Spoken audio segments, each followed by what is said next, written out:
Stand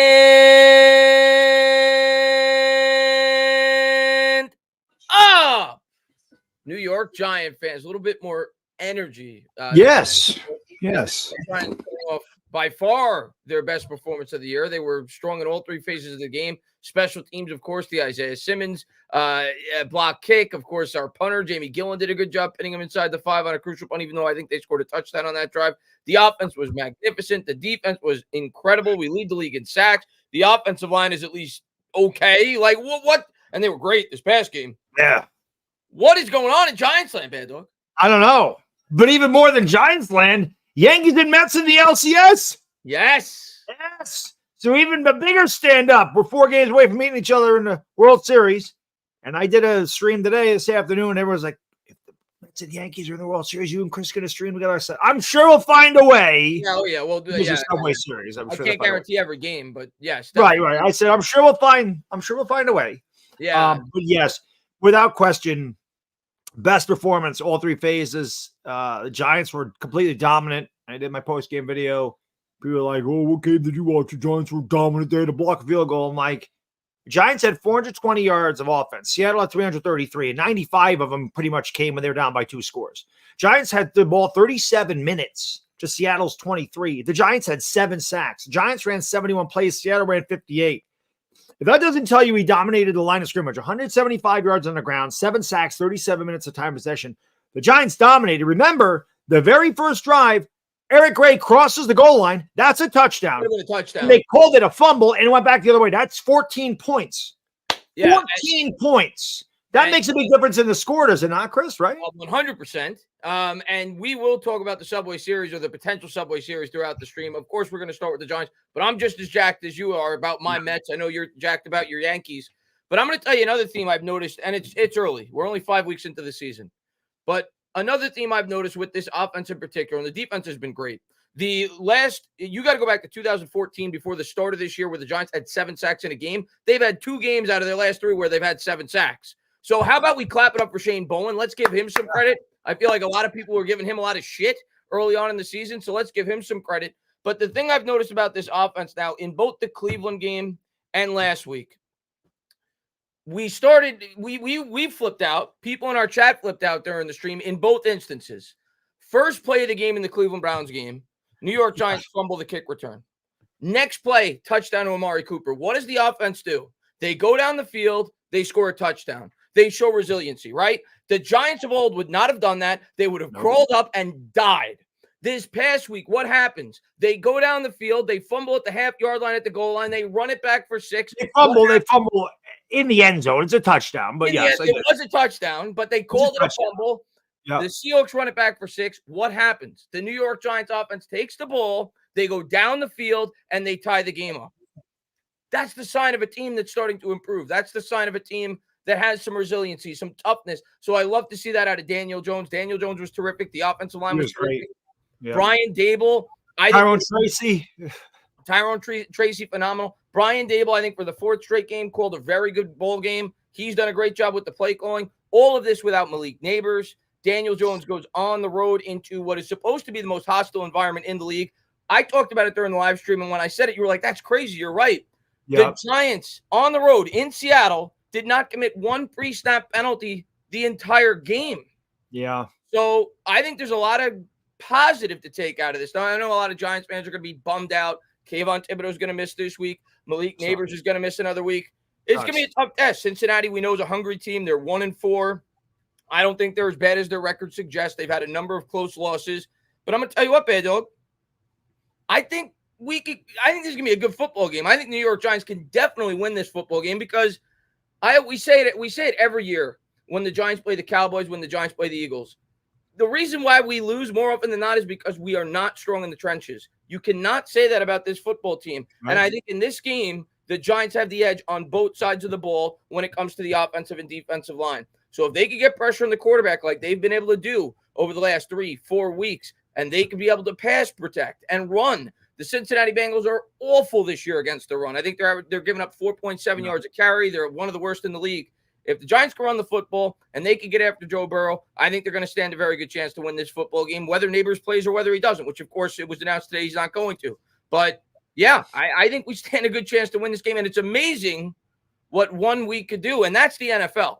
You know, people say it all the time, whether it be on Twitter, whether it be on our YouTube channels, whether it be what we're doing the live shows. You guys are flip-floppers. You guys are flip-floppers. Bad Dog, that's the NFL. That's NFL? the NFL. That's why we love the NFL. It's not like baseball where, you analyze a team over the course of a month. In the NFL, one game means so much. It could change the outlook of a season. And yeah, I'm feeling positive about this team through 5 weeks. Not telling you they're going to win a Super Bowl, but this team may be a lot better than I and many others, probably yourself included, initially thought going into the year. That's how I feel. I think we are a pretty good football team right now. Outside of week one, a play here, a call there, a penalty not call here, that we could be 4-1. I mean, we're 2-3. Bill Parcells says your record is what says you are. We're 2-3. But we probably should have beat Washington. We definitely could have beat Dallas. Dallas blows our doors off all the time. And Dallas is not very good this year, but we are definitely right there with them. Like you said, we played a C game and we still almost won that game. We literally could be 4-1. If we're going to beat Cincinnati, which I'm not predicting us to do, and maybe that's just me afraid to put faith in the Giants because they like to hurt me when I do that. I don't want to. So, but I will say this. The Giants, in order to beat Cincinnati, the formula that they had against Seattle, that's what we're going to have to do. We have to run the ball, have sustained drives, and keep their offense on the sideline. Keep that high fly. Because if you don't get to Joe Burrow, we know the names, right? T. Higgins, Jamar Chase, they're pretty damn good. Chase Brown's a good running back. If we don't get there, it could be a long night. They have a very good offense, but their defense is trash. We've seen Washington score 35 or 38 against them. Baltimore scored 38 against them. They're not a good defensive team at all. Yeah. And like you said, they're not good against the run. But Dallas wasn't good against the run either, and we couldn't run the ball to save our life in that game. I think Tyrone Tracy brings a totally different element to this team, and I think we saw it. I like Devin Singletary. He's a good short yardage between the tackles, power runner, but you see Tyrone Tracy has shiftiness. He has another gear. He's got that explosiveness to the whole. It's a totally different change of pace. I mean, you could be talking about, I'm not going to put them in the Bradshaw Jacobs category yet, but they're kind of that way. Not that anybody's Brandon Jacobs, let's be honest, but Singletary runs more straight ahead, more forward, more shoulders down, square, wants to run you over. And Tyrone Tracy's more of an elusive back. Plus, he's really good out of the backfield. We've seen him line up wide a number of times. I also like the fact that we got Theo Johnson involved in the game, in the passing game. I think he had 5 catches. Dable definitely has been very good at play calling. People in that chat have mentioned, and this is a great point, nobody plays in the preseason. So it takes you a couple weeks to get used to things, especially when you have a new defensive coordinator. And not while Dable's been there, I don't know if he was calling the plays or not, but you're kind of making an adjustment there too, probably. So we know Bowman's throw at the beginning, but I think that these guys have gotten acclimated to his scheme. The Giants definitely played a great game in a tough place to play. Geno Smith still leads the league in passing yards. I think he had 390 something the week before. We went in there, we kicked his ass. Yeah. We kicked his ass. DK Metcalf had 4 catches. Deontay Banks is fantastic in that game. Yeah. And we know Banks had struggled. Banks' best game as a pro, I think. It was really good. Yeah. The Giants have found what works. That game plan works. They just have to execute it. But, Chris, I know you dream about 300-pound men. And I got to tell you, brother, you know me, I love defense. I love the fact we lead the league in sacks. I love 7 sacks. I love watching Dex Lawrence dominate. I love seeing Brian Burns fly off. I love when our blitzers get there. I love watching us kick the shit out of the quarterback. Brings you back to the old days, the old Giants days. But, Chris, I said it at the beginning of the year. I said my hot take was I believe this line can be average to above average. I think this line can be good. I think this line is above average. I don't know that I've ever been as excited about an offensive line as I am this one. And not just for this year, Chris, but moving forward. Yeah. You see now, granted, we might not make the playoffs. We might win 6 games. We might win 8 games. We might win 4 games. We don't know. But you can see the elements coming together now. You can see what the future holds, right? You can see this. The trenches are working. Lead the league in sacks.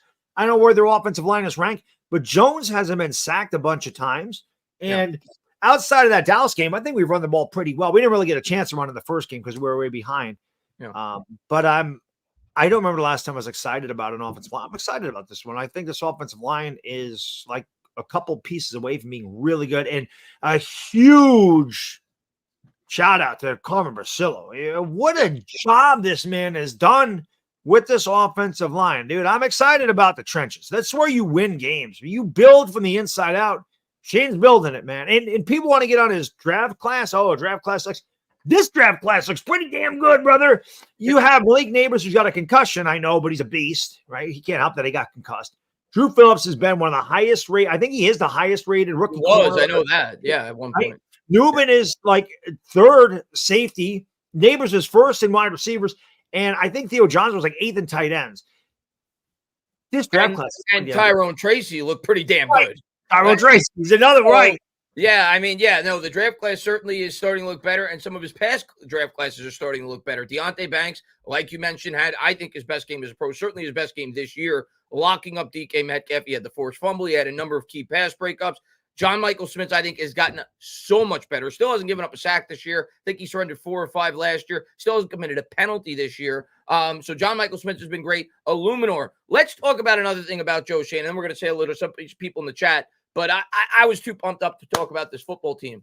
Let's talk about something else about Joe Shane that I admire. And he's not perfect. Just like any GM, he's going to make mistakes. The Evan Neal pick looks disastrous. But I'm going to tell you what I admire about Joe Shane, what I've seen. He's not stubborn. He doesn't have an ego. He's not afraid to admit he makes mistakes. He went out there. He drafted Evan Neal 7th overall. A lot of GMs probably would have been like, no, that's my guy. I drafted that guy 7th overall. I'm at least giving him another year to see what he could be. He said, no, it's not working.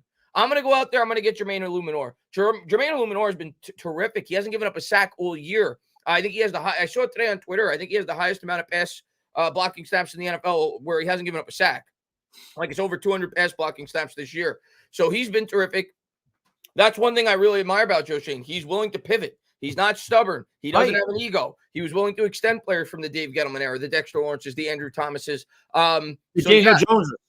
Daniel Jones. So give him credit where credit's due, man. I think he's done a terrific job fixing this offensive line, whether it was through the draft or not. The offensive line's a lot better. And of course, Brasillo deserves a ton of the credit as well as the players. I mean, this line looks like a different animal. We're not used to this. They've been terrific through 5 weeks. And the pass rush, even better. Dexter Lawrence is the best defensive player in the NFL 5 weeks through the season. The guy's got 6 sacks. He's an interior defensive lineman. Second only Aiden Hutchinson, who's got 6.5. Yeah. And Aiden Hutchinson was the second overall pick at a defensive end, one of the best coming out of college. And yeah, Dexter Lawrence is right there. Yeah, I can't say. And he gets double and triple teamed like every week. Yeah. So, and we'll see. We'll see now with Kayvon out how that affects the pass rush. Azeez Ojulari is certainly going to have to step up this week. But I think another guy who has been getting a lot of crap early on, Brian Burns. I think his presence is a big part of this as well, because now you can't double team Dex or you can't double team Kayvon the way that you used to. The Giants lead the league in sacks. So I think some of it has to go to Bowen. Some of it has to do with the offseason acquisition of Burns. And some of it has to do with these players just playing better this year. So really pumped up, man. And I think we have a pretty good chance going into against Cincinnati on Sunday night. We'll see how it plays out. Another guy you want to talk about, a good draft pick, is Micah McFadden. He was the highest, he was the 5th highest rated defensive player in all of football. Yeah. That's pretty good for a 5th round pick. That's pretty damn good. So yes, like you mentioned, he's not perfect. No GM hits 100%. Nobody bats 1,000 as a GM. But GMs make their money in rounds 3 through 6. Yeah. And you take a look at guys like Tyrone Tracy, like Drew Phillips, like Micah McFadden. These guys are producing at a high level. So that is where and we don't know what Theo Johnson's going to be, but he obviously showed he could play last week. And I'm glad that Dabo got him into the game plan, because I feel like, he's a big guy. He's like 6'6", 250 or whatever he is. He runs a 4.57. I mean, he's obviously a weapon in the passing game. And, they had that one play where I think they ran it down the seam. And I was like, that is old school Giants football, that tight end down the seam. I really like the way they make. If we could just get Jalen Hyatt involved in this pass game, I don't know what the hell his deal is, but I just wish we could get involved. The only thing he did, he drew 2 holding penalties that were critical. He did. Yeah. So I'm still waiting for the Hyatt breakout game. Maybe this week. That'd be nice. Let's say hello to some of our regulars in the chat. Duran in the chat, Yankee Reaper in the chat, CJ in the chat, JC Silva in the chat, Bliss Fan in the chat, Duran, of course, Afghanistan I saw in the chat, Fabian's in the chat, Cy Guy in the chat, Papa Goots in the chat, Mickey X in the chat. Thank you to everybody for being here. Going to get to these 2 super chats. Mark, man, thank you very much, man. Can the Giants score 30 points these days? I mean, they should have last week. They did. The referee made a bad call at the goal line. They would have had 30 points on the road against the Seattle Seahawks. This week, we'll see. I think the game plan, Mark and Baddog and everybody in the chat, I think the game plan this week is it's probably not in our best interest, especially with Malik Neighbors out of the lineup, to get into a shootout with one of the most high-powered offenses in the NFL. Despite their record, they're putting up 30 points every week.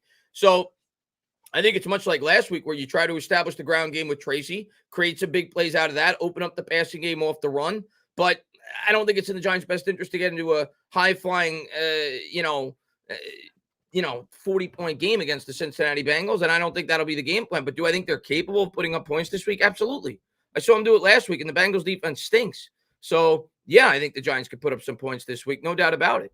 I agree with you. We don't want to get in a shootout, but you can't just be one-dimensional. They got to play like they did against Seattle. That's a perfect game plan against Cincinnati. I think we can throw against Cincinnati. I think we can run. Cincinnati's defense sucks. It is not. We definitely can. And John, big Phillies fan. Yeah.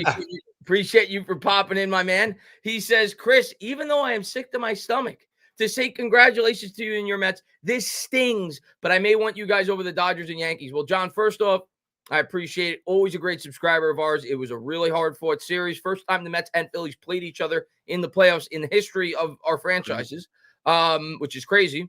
But, yeah, it was a great series. Mets ended up, beating you guys in the end. But Phillies have a really good team. You had and we'll see how you do next year. I had a really good feeling going into that series, Baddog. I said it before it started because the Mets were the hottest team in baseball. They had just beaten the Phillies 3 out of 4. You go back to June 1st, the Mets were 11 games better than the Phillies from that point on. And listen, it's much like the Giants when they won the Super Bowl. I just feel like if you're hot going in, you're a dangerous baseball team. We've seen it with the Tigers, and of course, we've seen it with the Mets. So, yeah, I'm feeling good about the Mets, regardless of who we play, where we're going in California. I think we got a good shot, man. The Dodgers, of course, are uber talented. I recognize that. The Padres are flaming hot. I'm not going to discount them either. They're going to be a big test, but I think the Mets are in good shape, man. I'm confident with this baseball team right now. Johnny's going to have an even worse weekend after the Browns beat the Phillies. The Eagles. The NFC East is running a train on the Browns right now. Every one of us is beating them, but I have a feeling Cleveland's going to beat Philadelphia. Philadelphia sucks. And I've said it, I definitely do not hate the Mets. I root for the Mets when the Yankees aren't there. There was someone on Instagram that was asking the Yankees Mets fans, "Would you root for the?" They asked Mets fans, "Would you root for the Yankees?" So we're like, "Hell no, I wouldn't root for the Yankees." Some guys are like, "The Yankees aren't our rivals." So yes, keep it in New York. And the Yankee fans the same way. I'm one of the Yankee fans that if the Mets are there and the Yankees aren't, I'm rooting for the Mets. Anytime a New York team knocks out a Philadelphia team, it warms the cockles of my heart. So I love watching the Mets take out a team from Philly. No offense, Johnny, but it was nice to watch the Mets take the Phillies down. I can't lie. It's been like a storybook, man, all year with this Mets team, though, man. Every freaking game down the stretch. Lindor, of course, with the grand slam and the decider. Even the game they lost, game 2 in this series. Vientos hits the 2-run homer to tie it in the 9th. Yeah. Game 1, of course, the Mets with the theatrics in the 8th inning, I should say, after they couldn't touch Zach Wheeler. And of course, Pete Alonso in the decider. Against the Milwaukee Brewers to clinch the playoffs with Lindor against the Braves in the doubleheader. Like, it just feels like a team of destiny. But I've been here before. I felt like we were a team of destiny before. In 2015, it felt like a team of destiny. I'm sitting back. I'm watching the team. The team trades Wilmer Flores. Wilmer Flores cries on the field, and then the trade falls through because Carlos Gomez fails a physical. Otherwise, we never end up with Yoenis Cespedes. Yeah. Then we trade for Yoenis Cespedes. We keep Flores. He's a big part of the run. The Mets go on this incredible run where we call up all our young pitchers, and we seem unstoppable. We sweep the Cubs in the NLCS. And then, of course, lo and behold, we get knocked out by the Kansas City Royals in the World Series Championship. So it feels great right now. It does feel like a team of destiny, but I gotta see them go all the way, Bad Dog. I've been close before. I'm sick of close. We need 8 more wins for the Mets to get over the finish line. Yeah, it's the Yankees, man. They haven't been to the World Series in 15 years. The Mets are the last New York team to play. Well, I guess you count the Liberty now. They're playing. Hey, they blew. They blew a big lead. Yes, that was not good. They blew a big lead, but before them, obviously, the Mets are the last team in New York to play for a championship. And the Yankees, I don't know that I ever thought. I thought '96 they were a team of destiny. You know, Joe Torre's brother was sick, and he got out. I don't remember if it was a heart transplant, or whatever. And he ended up just '96 seemed to be that was kind of the whole Jeffrey Mayer thing. Like, it just seemed like the Yankees were destined to win that. And then I don't know that I ever thought like destiny. The Yankees are just really freaking good. I thought there was another. Yeah, 98 is the greatest team I've ever seen. And then 2001, I thought that was destiny. The whole 9/11 thing, Tina with the game-tying home run in the bottom of the ninth, winning extra innings. Brocious the next night, game-tying home run in the bottom of the ninth, winning extra innings. I thought for sure we're going to go in Arizona, especially when Soriano hit the home run in Game 7 in the top of the 8th. Mariano Vera, this is 4 in a row, and it didn't happen. I don't know if the Yankees are a team of destiny. I'm not sold on the Yankees. They still made a lot of mistakes against the Royals, but they played small ball. The bullpen has been fantastic. This is one thing that really concerned me. But ever since he moved Clay Holmes out of the closer roles, he's been solid. Canley's been solid, and Weaver's been great in the closer role. Giancarlo Stanton's a different animal in the postseason. I love Stanton. Everybody knows Stanton's one of my favorite players. Judge has struggled, but Judge had a good game 4. Had a good at bat, a double, I'm hoping if Judge gets hot and Stanton stays, they're going to be really tough to beat. So we'll see. I think the Yankees should be able to beat either Cleveland or Detroit. I was more worried about Houston and Baltimore. They're not there. I would not have. Everyone's like, well, who do you want to play? I'm like, I don't really care. I want to be there, but I've always wanted to see Yankees Dodgers. But I'm fine with Yankees Mets, bro. I can live with the Yankees Mets. I'm fine with the Yankees Mets. Probably end up rooting for the Mets anyway. As a Mets fan, it'd be fun to have a Subway Series, but I just don't care. I just want to make the World Series. I know. I hear you. Let's take care of our business, and if we meet up, we meet up. We just got 4 games to win, right? Yeah, that's just where I'm at. Like, it'd be fun Subway Series, but I don't really care if it's the Yankees or Tigers. It doesn't matter to me. So I just want the Mets to be there, and I'm sure most Yankee fans feel the same way. Yeah. Big Moo says, last time since he won a Sunday night game on the road, 1992, waiting impatiently on Hyatt to get involved. That's crazy, but you could also say some bad stats about the Giants on primetime. The primetime stats to me are always silly. You know, people have used the primetime stats against Daniel Jones and the New York Giants for the last 4 or 5 years. I don't think that like the Giants suddenly wake up on Sunday night and they forget how to play football. I just so happen to think that the Giants have not been a good team since Daniel Jones has been the quarterback. And when you play on Sunday night, more often than not, you're going to play a good team. Yeah. So you're probably going to lose if you're not a good team. So I always think that the Sunday night stats, what people have used that to bash Jones and the Giants in recent years, has been skewed. It's not like Daniel, in my opinion, I don't think Daniel Jones plays any worse on Sunday night than he does on Sunday day. He's had several good Sunday night games where the team lost. You think back to the Eagles game where I think he had a great game, or the Washington game. Yeah, he's had several really good games on primetime, but they've come up with a losing effort. Even the Cowboys game where he didn't put up great stats, but I thought he played great in that game where he was pressured like 25 times a couple of years ago. So to me, the whole Sunday night thing, those stats are kind of irrelevant. The Giants just haven't been good in recent years, and they've played good teams on primetime. But yeah, Big Moo, I would like to see Hyatt have a good game. That'd be nice. Duran says, do you support the current playoff wild card format? Well, yeah, the Mets wouldn't be in the playoffs. So, yeah. Yeah, right. Yeah, I do. I mean, I'll be honest, Bad Dog. I see both the pros and cons to it. It certainly lessens the importance of the regular season, which baseball, 162 game season, I don't love that. Right? You struggle, you fight hard for 162 games.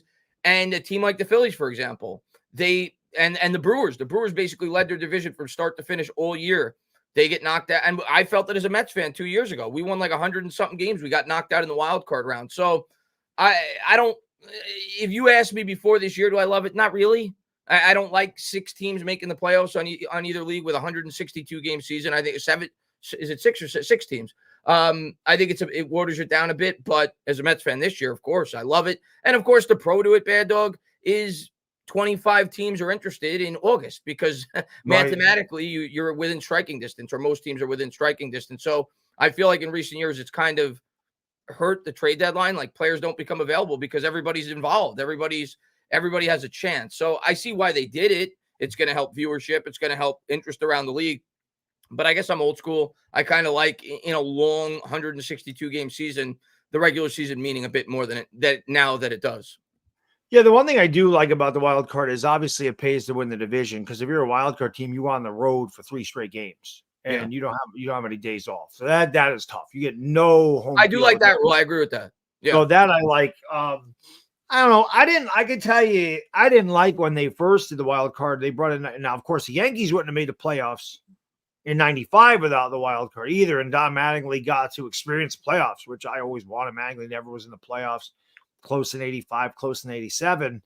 But in 95, I mean, 95 is heartbreaking. It's one of the only times I cried when my team lost. Normally I cry in happiness when they win. But I was so distraught because I'm like, they're never going to, I'm like, my dad saw a dynasty. My grandfather lived in multiple dynasties. And I'm like, this is the first time I've seen them in the playoffs, and the way they lost after the first two games in New York were so much fun. It was brutal. Obviously it got washed away the next year pretty quickly. Of course. But I remember watching that series as a kid too, 95. That was a great series. Griffey, I think, had a huge hit at the end. Of course, Tino Martinez was with the Edgar Martinez killed us. Edgar Martinez killed you in that series. Yeah. And then Tino joined the Yankees the next year in 96. And of course, helped you win a World Series. But yeah, I remember watching that series as a kid, the 95 wild card. I'm a traditionalist, so I don't usually like when the rules are changed, but once they are changed, I usually adapt to it. I will adapt. I didn't think I'd like the pitch clock either, Chris, but I like the pitch clock. I've adapted to the pitch clock. I don't know if I still don't know if I love the 3-batter rule. I feel like it's kind of taken away from the strategy of the situational lefty reliever. But it is what it is. Like you said, you adapt. You still love the game. You adapt. I said for years I was going to hate if the National League adopted the designated hitter rule. For years. I'm fine with it now. So if you love the game, you adapt. Right. No Mets says, Baddog, shout out to Giancarlo. Yeah. Giancarlo! And Brian says, sucks losing KT and Neighbors. To be honest, I think they'll miss KT more. I agree. In this game, I agree. Since he's D is weak and the Giants should still put up points. In this game, I agree with you, Brian. I think the Giants defense and defensive line will still be able to generate pressure against that Cincinnati offensive line. And but I agree with Kayvon out of it. They'll be able to double Brian Burns more. So yeah, I agree with you. I think in this game, they will miss Kayvon more than they will miss Neighbors. Last week, they showed you that they could still move the ball without Neighbors in the lineup. Not trying to discount how important Neighbors is. He's incredibly important. He's the best player on this offense. But in this particular game, yeah, I think we could use that extra pass rusher. One thing I'll say is Azeez Ojulari has always been a very good pass rusher. Yeah. Always. He just always has a hard time staying on the field. I think Azeez Ojulari could have a couple sacks in this game. I honestly do. I think Azeez Ojulari could step up. And you know what, Chris? That's a good team too. If the Giants are going to be a good team, if they can have guys step up, they obviously stepped up in absence of Malik Neighbors last week. If they do it again, and then you know Azeez steps up, maybe Isaiah Simmons gets more of a role on defense with Kayvon out. If we find a way to beat Cincinnati, get to 3-3, then your whole perspective of the season changes because then you're right in the playoff race. Right. At 3-3, with obviously a monster game against Philadelphia the next week, which I just hope we beat the piss out of those guys. God, I want to beat them so bad. So one game at a time. This is going to be tough since I can score, but I know we can score on them. Like I last week, Chris, I don't know if it was last week. I was like, I was happy the offense was coming on the field. I don't remember last time I ever said that. Yeah. Where I was like, I'm good, happy to see the offense. Right. So do a good balanced game, us. We gotta keep it going. Yeah, I'm with you. And Percival says, Baddog, you were right about Hurts when given the supporting cast Jones had. He is trash. He looks like the worst quarterback in the division. Yeah, he benefited from A.J. Brown, Devontae Smith, Dallas Goedert. Now he has Saquon Barkley, one of the best offensive lines in football. Oh, look, you take A.J. Brown away. Oh, garbage. Just like he was his rookie year. Garbage without A.J. Brown. Yeah, Daniel Jones has a higher QBR, a higher quarterback rating, more touchdowns, less interceptions than Jalen Hurts. Tell me again, all you have Daniel Jones sucks, and I don't argue, but if Daniel Jones is no good, what the hell is Jalen Hurts? And let's talk a little bit more about Daniel Jones, because I think, we've been hard on Daniel Jones. We were hard on Daniel Jones after the game before when we said that we didn't blame him for the game, but he missed a number of throws. We said if we had a lot of other quarterbacks on our team, Giants win that football game against the Dallas Cowboys. Daniel Jones last week had one of his best games as a pro. Without question. He was great. Like, put the team on his back, put his body on the line without neighbors, going into a harsh environment. Like I said, bouncing back off the fumble where they pick it up and they run it in for 6. He was money, man. He hit on both of his deep throws to Slayton. Daniel Jones, if he plays like that for the next, I'm not saying he's got to do it every week. I'm realistic. But if he could play at a high level like that for the next 7-8 weeks, I'm going to tell you what, Baddog, he's going to be the quarterback at 25. He looked, that's fact. He looked really, really, really good last week. And you know what? As a fan base, if we're going to bash him when he doesn't play well, you got to give him credit when he does. And the last 4 weeks, and I'm not saying he was great in every one of the individual games, but the last 4 weeks collectively since the first game against the Minnesota Vikings, Daniel Jones has 6 touchdowns and 1 interception, and his only interception came on a Hail Mary. Right. Against Dallas, right. He's playing a lot better. And hopefully this continues, because if it does, Giants may win more games than some people thought. So it's good to see that Daniel Jones starting to play better, of course, assisted by the offensive line and finally having a weapon in Neighbors, even though he didn't have him last week. And got to give him props, man. Daniel Jones looked fantastic last week. Looked great. If he continues to grow and get confidence, the only thing is, like, he did this to us in 2022, and I get concerned that I don't want to.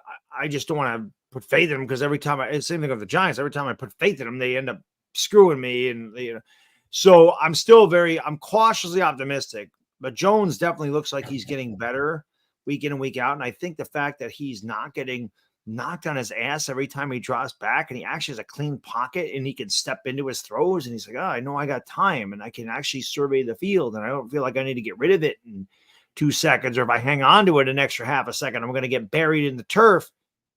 I think it goes a long way. I also think, I wish Neighbors was playing in this game, but I think maybe losing him is a blessing in disguise, because he found faith in other receivers like his old security blanket, Darius Slayton, and guys like Theo Johnson. So I just really wish they could get Hyde. I think if they got Hyde involved in this pass game somehow, some way, and obviously Wandale is very good too, even though Wandale dropped another pass, and he's got to catch passes, and Slayton dropped a couple passes.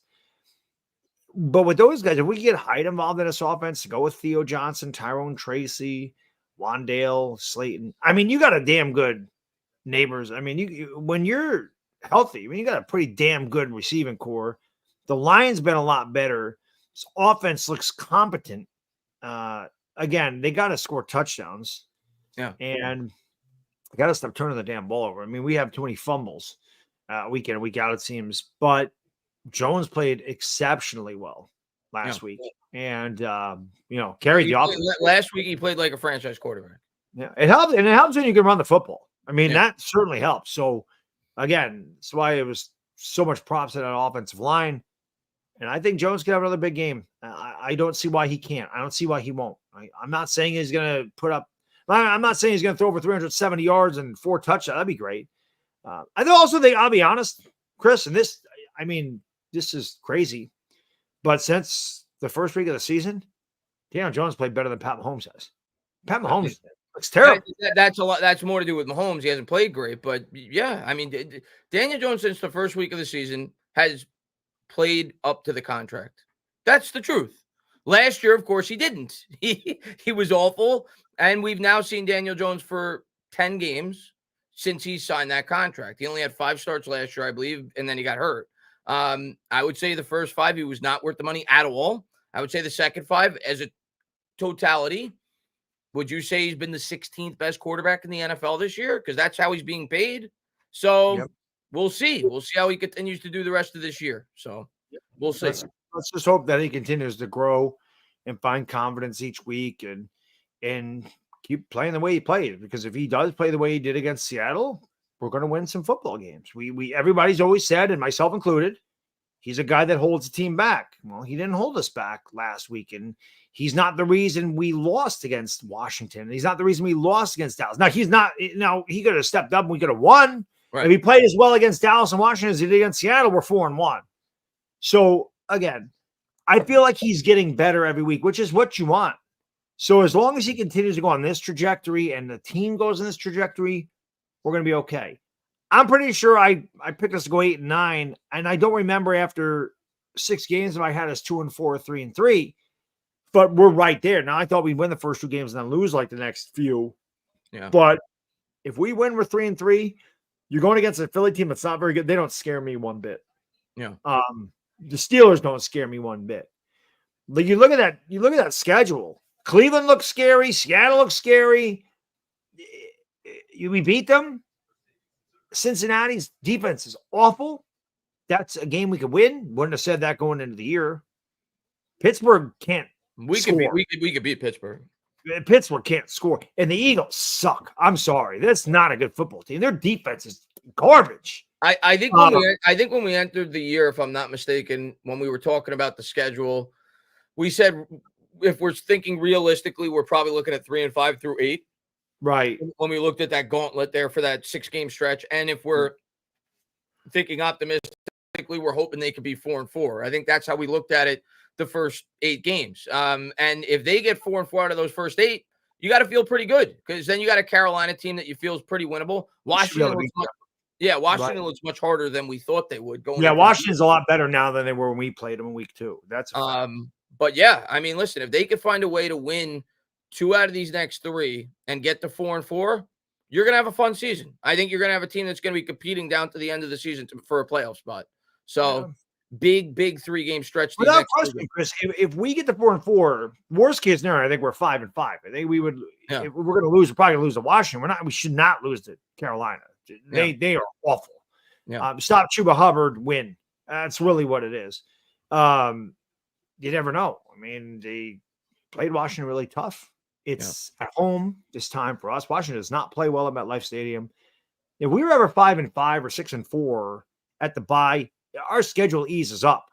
And I definitely think 5-5. I think we even said it. If we're 5-5 at the break, we're at the bye. We're going to postseason. Who do we have after that? Of course, we have the Eagles again. The Saints suck.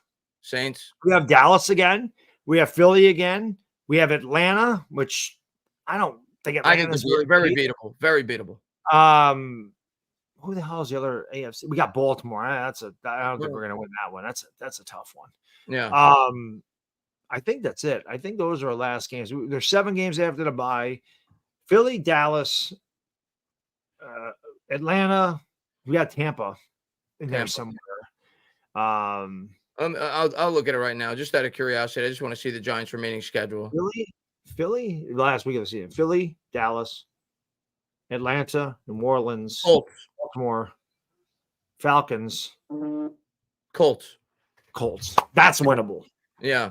So if you could get to, like we said, 5-5 after 10, then you got the Bucks off a bye, Cowboys, Saints home, Ravens home, Falcons, Colts, Eagles last game of the season.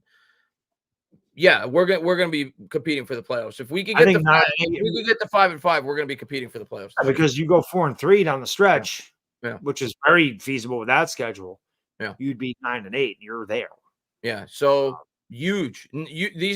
Tomorrow, Sunday's game is massive. Sunday's game is our season, pretty much massive. Because if you win that, all of a sudden you're building momentum. You're 3-3. You got a huge Eagles game. Such a big game this Sunday night, man, and hopefully the Giants can find a way to get a win. I know they've struggled recently on Sunday Night Football. We'll see how it plays out. Murdoch says, Baddog, I was a huge Phillies fan as a kid. My 16-year-old self cried like a big baby when Joe Carter hit the home run off Mitch Williams in 93. I remember watching that game as a kid. No shame. I love that team. Yeah, I remember that was game. You love a team, man. You're emotional about it. I talked about that today, too, during the Yankees when I did my stream today. Some people don't understand, unless you're a fan, you don't understand how emotionally attached you get to these guys and what it means to win and how bad it hurts when you lose. So, yeah, I can only imagine. I mean, I know when the Yankees lost in 2001, I wasn't really heartbroken. I was more like, that sucked. But I'm like, I thought to myself, well, you can't win the World Series every year. And it just sucked because 2001 obviously was, the 9/11 tragedy. Would have been nice for the Yankees to bring home a championship that year. But, it didn't happen. And so I wasn't, like I said, distraught. 95, I was distraught. 93, the Knicks, distraught. Of course. I just felt like the Knicks should have won a championship in 93. 94 distraught. 93 and 94, even though they were the best Knicks teams, those are the 2 best Knicks teams I ever saw. Maybe 97's in there too. 93 and 94 were brutal as a Knicks fan because I just felt like those two teams should have won championships. I just 95 we were not as good as we were in 93, 94. 93 they won 60 games. The only time that they've won 60 games in the history of their franchise. Had home court advantage against the Bulls. Got out to a 2 games and on lead, and Charles Smith will forever haunt me until the Knicks win a championship. Game 5, missing 18 layups under the basket. You're 6'10", dude. Dunk the fucking thing. Yeah. Pippen blocked, and then he got blocked by the backboard. Yeah. And the Knicks never won in Chicago. The only time I think the Knicks won in Chicago was 92. The first game in 92. And nobody expected that 92 team to do what they did. But then 93 and 94 felt like they should have won championships. 99 was a great run. I didn't think they were a championship 99 felt like a magic carpet ride. Yeah, it was. That you knew once you got to San Antonio with Duncan and Robinson, it was probably going to be. And no Ewing. No Ewing. Yeah. That was just a fun team that, kind of gave you something that you never expected. But yeah, the early and as a Mets fan, some of my darkest moments. I mean, I always go back to the Kenny Rogers walking in the run against the Atlanta Braves game. He sucked for both of us. Yeah, he did. But I mean, like as a kid watching that, you're starting to believe it, especially if you're a Met fan, because the miracle Mets, the amazing Mets, they start off the series down 3-0. They win a nail biter 3-1. Then the grand slam single by Ventura 3-2. Then you have the lead. I think going into the 8th, they blew like 2 leads in like the 9th and extra innings in that game. And then Kenny Rogers walks in the series ending run with the bases loaded. That was devastating for me as a kid. I was 14 at the time. And and then other Mets moments. I mean, of course, the losing to the Yankees didn't feel good, but that was kind of like a slow grind. After game 1, it really took the wind out of me because I always go back to it. It's a completely different series. If Timo Perez runs with 2 outs, he didn't run off the bat with Todd Zeile when he hit it off the top of the wall. Completely different series if Mets win game 1, but can't live in the past. And then it was almost deja vu in 2015 when we give up the home run. Familia blows the save in game 1. I forgot the name of the center fielder for the Royals, but he hits a game-winning home run in game 1. Was that Lorenzo Cain back then? No, it wasn't. Cain was on that team, but it's not Cain who I'm thinking of. Gordon, I think Gordon, maybe Alex Gordon, yeah. So it was very similar, the vibe. We lost both series 4-1. Every game we could have won. But the single moment for me, I think as a Mets fan, is that 99 blowing that series against the Braves. That was always the worst I ever felt, I think, watching a Mets game. About 2006, and Beltran took that strike right down the middle. That was bad too. Don't even remind me of that. Yeah, that was probably again.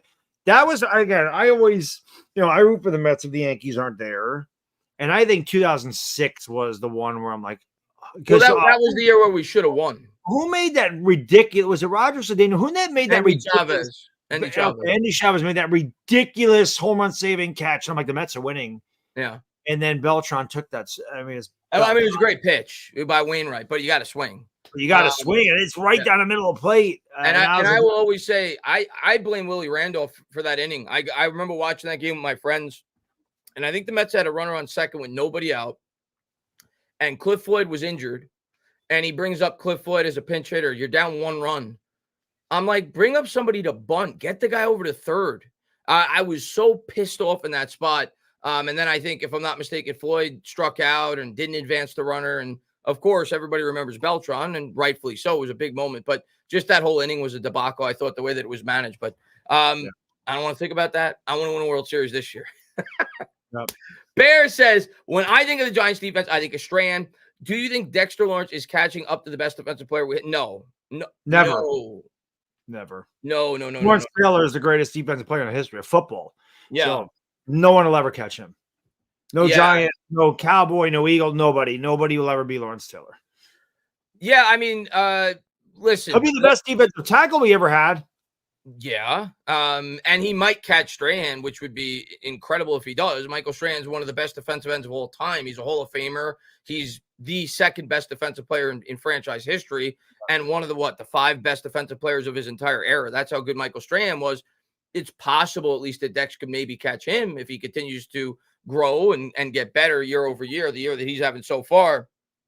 But he ain't ever catching LT, bad dog. Nobody's catching. That's not happening. LT. Let's see. Thank you to everybody for being here, man. My worst Mets memory was 86. They beat my Sox Buckner. Yeah, well, I was born in 85, so unfortunately, I didn't get a chance to live that, but that was a memory, I'm sure, for Mets fans that it's worth all the pain afterwards, because that to me is one of the 3 or 4 most infamous moments in Major League history. So that's a moment I wish I got to live as a Mets fan. Unfortunately, I did not. But yeah, I don't feel bad about it. I'm a Mets fan. That's only our second World Series. Talking about it before, 86 is one of the greatest playoffs ever. Yeah. The Red Sox down 3-1 to the Angels. Johnny Moore out there to close it. Sox are done. Dave Henderson hits a huge game-tying home run. I think it was game-tying or go-ahead home run in the 9th. The Red Sox come back and win. The Mets, they were down 3-0 in Game 6 and going to the 9th, and they could not touch Mike Scott. Mike Scott was scuffing the hell out of the base, but they couldn't touch Mike Scott. Yeah. Mike Scott was the best player. I think Mike Scott won the Cy Young in 86, and they could not touch him, and they were facing him in Game 7. So if the Mets don't win that game, they probably lose the series. And I forgot how many innings it went. But 13, I think it went 13. And then the World Series was unreal. Yeah. So the 86 playoffs, and I still want to go back and watch them on YouTube because I just love it. Even though the Yankees have nothing to do with the 86 playoffs, the games are so good. And again, I've said it before, when the Mets won that, I was 11 and I was jealous of the Mets. Like, I didn't realize the Yankees Red Sox rivalry. I didn't know much about it at all. I'm not saying I wanted the Red Sox to win, but I was so jealous of the Mets. I was like, why did that team win, not my team? But at the time, the Mets had the flair. They had Gooden, they had Strawberry, and that is one of the biggest travesties in sports history, that team only won 1 World Series. Yeah, I mean, they should have won in '88 probably too. That Mets team was loaded, and I mean, but of course they should have been, I didn't get a chance to watch them, but they should have been what the mid '90s Yankees were. They should have been. You were set up for it. A team that won 3, 4 championships in a 6 or 7 year stretch. Like, that's how talented they were. And of course, Gooden and Strawberry ruined themselves off the field with the drugs, and Keith Hernandez took drugs. The whole team. I mean, they were they're the cocaine Mets. I mean, the Giants were the cocaine Giants. It didn't really matter. Everybody was doing cocaine in the '80s. It's just everybody did steroids in the '90s. Everybody did cocaine in the '80s. It's just that's how it was. Yeah. But yeah, that '86 Mets team was definitely special. And the ironic thing is, both Strawberry and Gooden went to the Yankees and won a World Series there. Yeah. Strawberry won 3 with us in '96, '98, '99. And I asked Strawberry because I met him at a card show, and I told you this before. I asked him who was a better team, the '98 Yankees or the '86 Mets. Without hesitation, said the '98 Yankees. Yeah. The '98 Yankees won 114 games or whatever they won, right? I mean, and then they were 11-2 in the now the '86 Mets weren't far off. They won 108 and they coasted down, the last month. So I think they're comparable. But I think the '98 Yankees have to get the nod. Yeah, that was an insane. And they were dominant. I mean, they dominated the Padres in the World Series. They were just dominant. They were 11-2 in the postseason that year. It was an insane season. But in 1985, this is a year I started watching in '84. I really fell in love with sports in '85. Like, I really fell in love with the Yankees and Giants in '85. And both the Mets and Yankees, I think they both won 97 games that year. But the Mets lost out like the last weekends, man. The Mets lost out to the Cardinals and the Yankees lost out to the Blue Jays. I mean, we could have saw Subway Series in '85. They were both. Yeah. I'm sorry, in '85 they were both really good. Have the Mets and Yankees outside of 2000? Oh yeah, they have. I take that back. I was going to say, have they ever gotten to the CS at the same time? And yeah, '99 they did. The Mets got eliminated against the Braves in the NLCS. The Yankees, of course, beat the Braves in the World Series. So in '99 and 2000, both of them got to the championship series at the same time. Of course, the Mets and Yankees met each other in 2000. But I think that's it. I think in the history of the franchise, I think this is only the 3rd time where both of them have been playing in the championship series at the same time, which is great. It's great for New York, man. Rajiv says, is it a good time to become a Mets fan? I've never been much of a baseball watcher, but I've played a decent amount. Yeah, I would say this is probably an optimal time. They're 8 wins away from winning their 3rd championship. But outside of that, I mean, ownership. I mean, Cohen alone, much brighter skies if you're becoming a Mets fan than what I had to endure.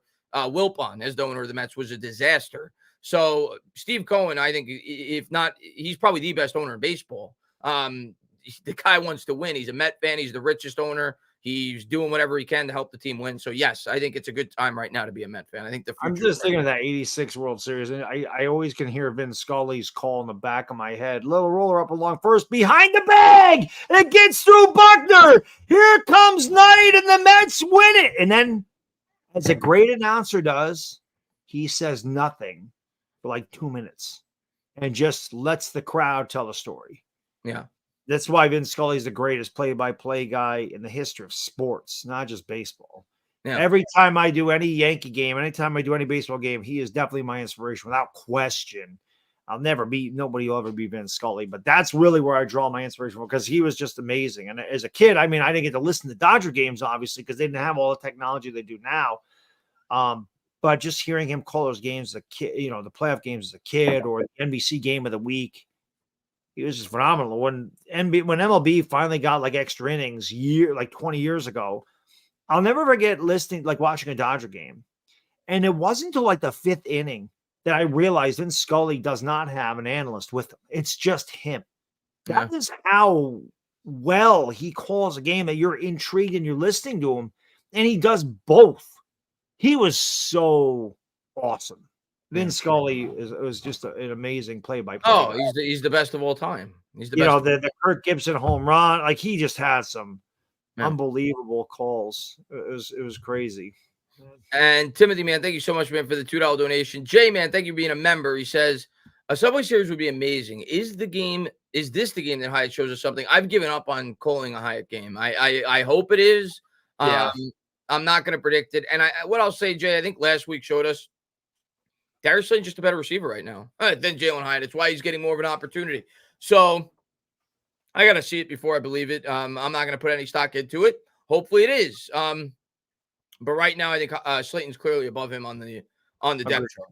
He's been above him the whole time. That's what Dable said. If we're in a 2 wide receiver set, he's wide receiver 3. If we're in a 3 wide receiver set, he's wide receiver 4.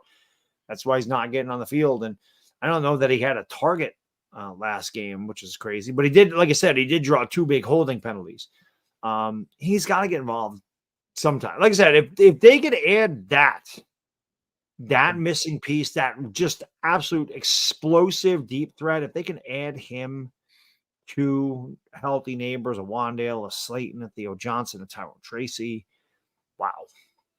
Oh, yeah. I mean, just his speed out there alone adds another element to the offense. Yeah. He says, is this the game that Aziz shows us something? I hope so. I mean, he hasn't played a whole lot in terms of snaps in recent games. At the beginning of the year, I felt like he was getting more snaps. I don't have the stats in front of me, but I think it was the second game of the year. He looked really good. He did. And really haven't seen him much since, but we're clearly going to see a whole lot of him the next couple of weeks with Kayvon out. So hopefully he can step up. He's going to be a big part of this team this week. Papa Guzzo, by the way, I saw Papa Guzzo. I did not shave today, Papa. I know your dad likes to get on me for not shaving. I did not shave, but tomorrow night, we're going. We haven't gone to like a family dinner in a while. Me and my wife and little Baddog. So we're going to go out to dinner tomorrow. And I'll be shaved tomorrow. So I'll be kind of clean shaven Sunday, Papa Goose. So don't worry about it. But I know your dad likes Doggy didn't shave. I did not shave today. I need to shave. Biggie, thank you so much. He says Yankees and Mets both in the championship series for the first time since the Subway Series. Yep, that's what we just said earlier. Thank God, no more Bob Costas. Giants 27, Bengals 17. Real quick, I'll give you my final score prediction. I'm picking the Giants. I'm picking the Giants with neighbors, without neighbors. I'm picking the Giants, and I know it's and I really don't want to do it because I picked against this last week and thought we were going to get killed. So part of me just wants to but I got to give my honest opinion. I thought we were going to get killed last week. We won. This week I think we're going to win a narrow win. I think we are. I'm going to go. We're going to have to score some points because we're not going to just hold the Bengals scoreless.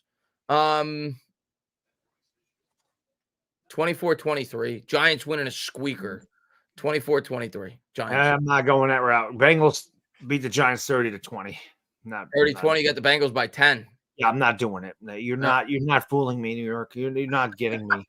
Not again. No, win this game, and then I'll pick us to win this game. I'll pick us to beat the Eagles. No. Win the game. I will pick you to beat the. I got a bad feeling. This team, Chris, they just whipped my heart out. I don't want. I'm cautiously optimistic, but I don't want to put full faith in them because I've been here. I've been here with Joe Judge. I've been here with Daniel Jones. I've been here with Brian Dable. And every time, oh man, here come the Giants. Every time, like Kano from Mortal Kombat. Or the guy from Temple of Doom just ripped the heart out. Kano wins. Fatality. That's the way I feel. Yeah. They ripped my heart out. Yeah. I'm not picking them to win. I'm not saying that they can't. I certainly think they can. Just win, please. My prediction don't mean shit. Just win. At the end of the day, predictions don't mean anything. I mean, last week I said the Giants were going to lose 31-13. They ended up winning. So predictions don't mean anything. The NFL, I'll say this. I think it's going to be a close game. And I think it's going to be a game that either team can win with 5 minutes to play. I think it'll be close. Bob Costas, I don't know what the hell he was doing in that series. It was obviously he was a Royals fan, which is strange. But he called a base hit. Base hit center field. Volpe catch. I saw it, and he made a diving catch. Yeah. I'm like, what in the living hell are you talking about? Yeah. What are you doing? And it's too bad. Ron Darling's great. What the hell? But the one thing I'll say is hearing Bob Costas in the booth brought me back to the 90s Yankees. Costas is one of the greatest to ever do it, but he had a bad series. Way better than Joe Buck though. Yeah, I have a video on my page, and it's the greatest postseason home runs in Yankee history from 1976 until whenever I made that. It might have been 2018. I don't know.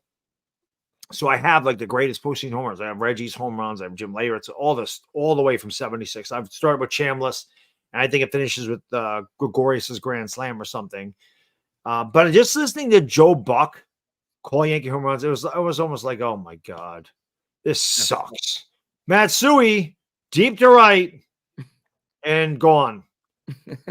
I mean, Joe, F you, bro. I'm glad he don't do the games anymore. Same thing with the Giants. Can you get somebody that doesn't openly root against our teams, please? Thank you. It'd be nice. Well, that's one of the things that I hate about is baseball in particular. The when you get to the postseason, the play-by-play guys, when they're not your guys, because I love Gary, Keith, and Ron. I don't like our guys, and yes, I don't. Yeah. When I have to listen to the AJ Pierzynskis and the who's the other what's his name, the guy Wainwright, it's awful. I hate it, but I'm happy we're in the playoffs. But I wish we had our guys. Somebody said where did it go? I'm just looking for it. It said somebody said where the hell did it go? Somebody said who is Rajiv said, who do you guys think is the best NFL announcer duo in history? You're looking at him. There's the train. Madden and Summerall. Without. Yeah, I think that's the first name that pops in most people's heads is Madden and Summerall. Yeah. Not close. And then Dick Enberg and Dan Fouts. I think they were the other two. You're not gonna go with Dennis Miller? What the hell was Monday Night Football thinking that year? I don't know. I'm too young to remember Howard Cosell and Kirk Gowdy. I mean, listen, I watched old games of Kirk Gowdy and Don Meredith. They were fantastic. I loved listening to Kirk Gowdy and Don Meredith, but they were before my time. So I have old games, and they were great. Kirk Gowdy was another fantastic play-by-play guy, baseball info. He was awesome. But I didn't get to. Again, I have old games. I can listen to Kirk Gowdy. But I didn't get to experience it. Madden and Summerall. Anytime there was a big NFC East game, CBS, 6:00, Madden and Summerall, Giants, Redskins, Giants, I got no better as a kid growing up, especially when the Giants were good. They got no better in their prime. They were unbelievable. I grew up at a good time, man. Anybody that's my age that got to experience that firsthand in their prime when the Giants were really good, when the NFC East in general was really good. in every game. Cowboys, Redskins, Eagles, Cowboys, Eagles, Giants. It did not matter. They always had those NFC East games, 4 o'clock CBS, and they were great. Man and Summerall, without question. Nobody's close as far as football duos go. Like I said, Enberg and Fouts were pretty damn good. I love Dick Enberg. So underrated. Yeah. But Man and Summerall for me all the time. Yeah. And Jay says, Baddog, I feel you. I think we win. DJ will shine. I hope so, man. I really do. I really want them. I really think they can win. Don't get me wrong. I never don't think Cincinnati is going to dominate. I'm just scared. I'm scared of getting hurt. It's kind of like when I can speak of this from many years ago, but it's kind of like you're in a relationship with a girl, or if you're a girl, your relationship with a guy, whoever you're in a relationship with, and you have a good relationship, and then things get really bad and you get really hurt. And then you start another relationship and things go good, and then you get really hurt again. And then the third time you get in a relationship and you're kind of scared of getting hurt again. So you don't put 100% into the relationship. That's kind of like where I am with the Giants right now. Yeah. Like I want to believe this relationship is going to work and this is going to be the time, but I'm afraid of getting hurt again. I don't want to put it all in. Yeah. I don't blame you. That's been the now what I would like to see in this game, Baddog, and I get it going into the year, we're all down on the team. Jones coming off an awful year. Can we not boo the quarterback after 3 plays? That would be nice. Can we not do that as a fan base? Can we? After 3 plays, no. After the way the team has played the last couple of weeks, fighting hard on the road, can we not, go out of our way to give them a couple of drives? Give them a couple of drives at least before you boo them off the field? Like you gave them 3 plays on opening day. Like let's not do that. Maybe let's not be the Eagles fans. Yeah, maybe let's not do that. Right. And let's not wait for him after the game this time around. Yeah, that'd be nice.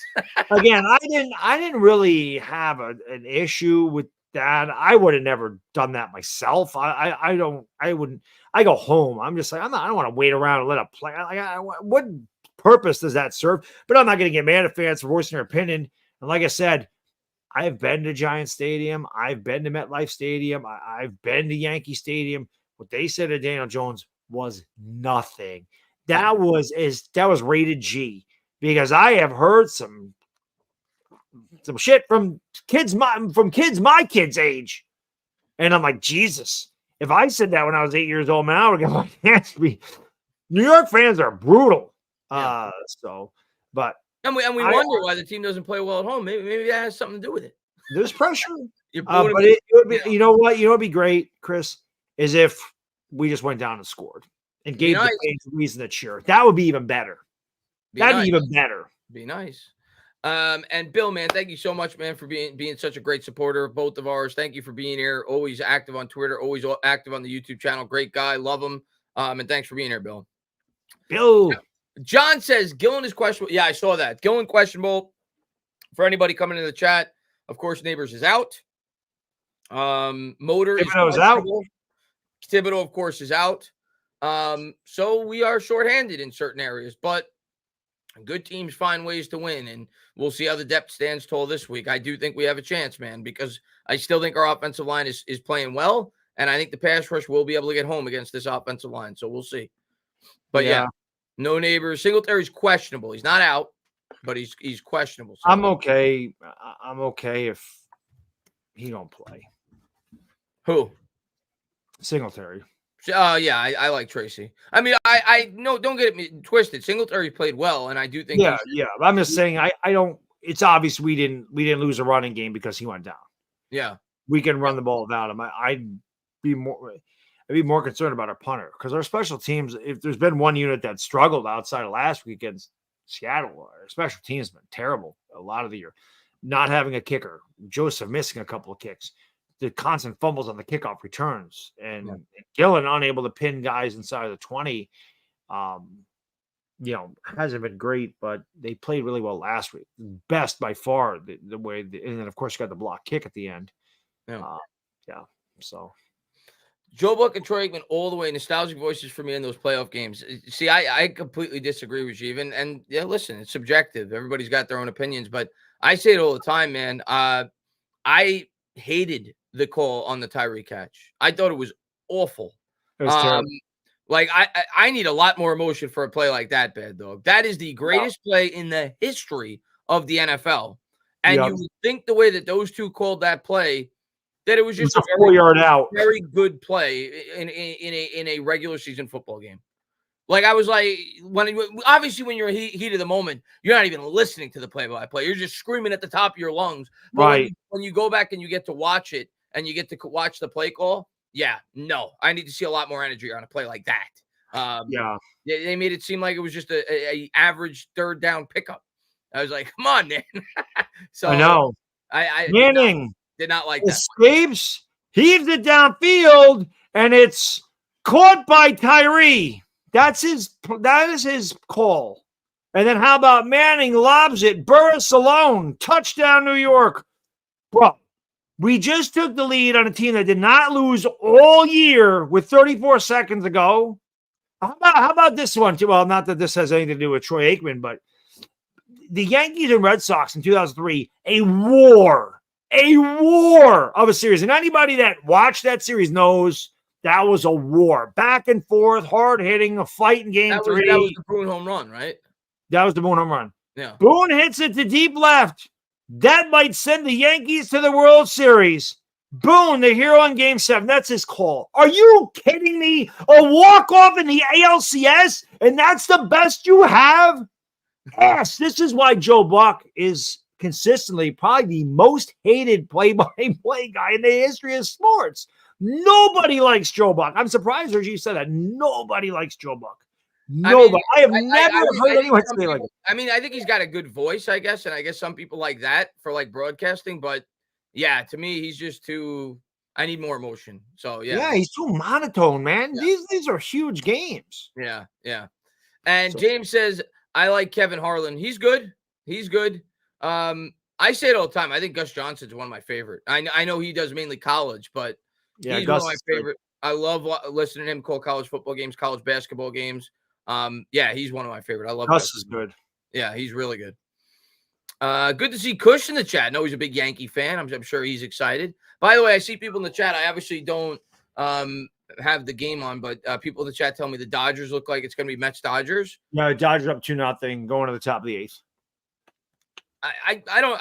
To me, it really doesn't matter either way. I'm gonna be honest. I think I'd rather face the Dodgers, but I'm not scared of either team.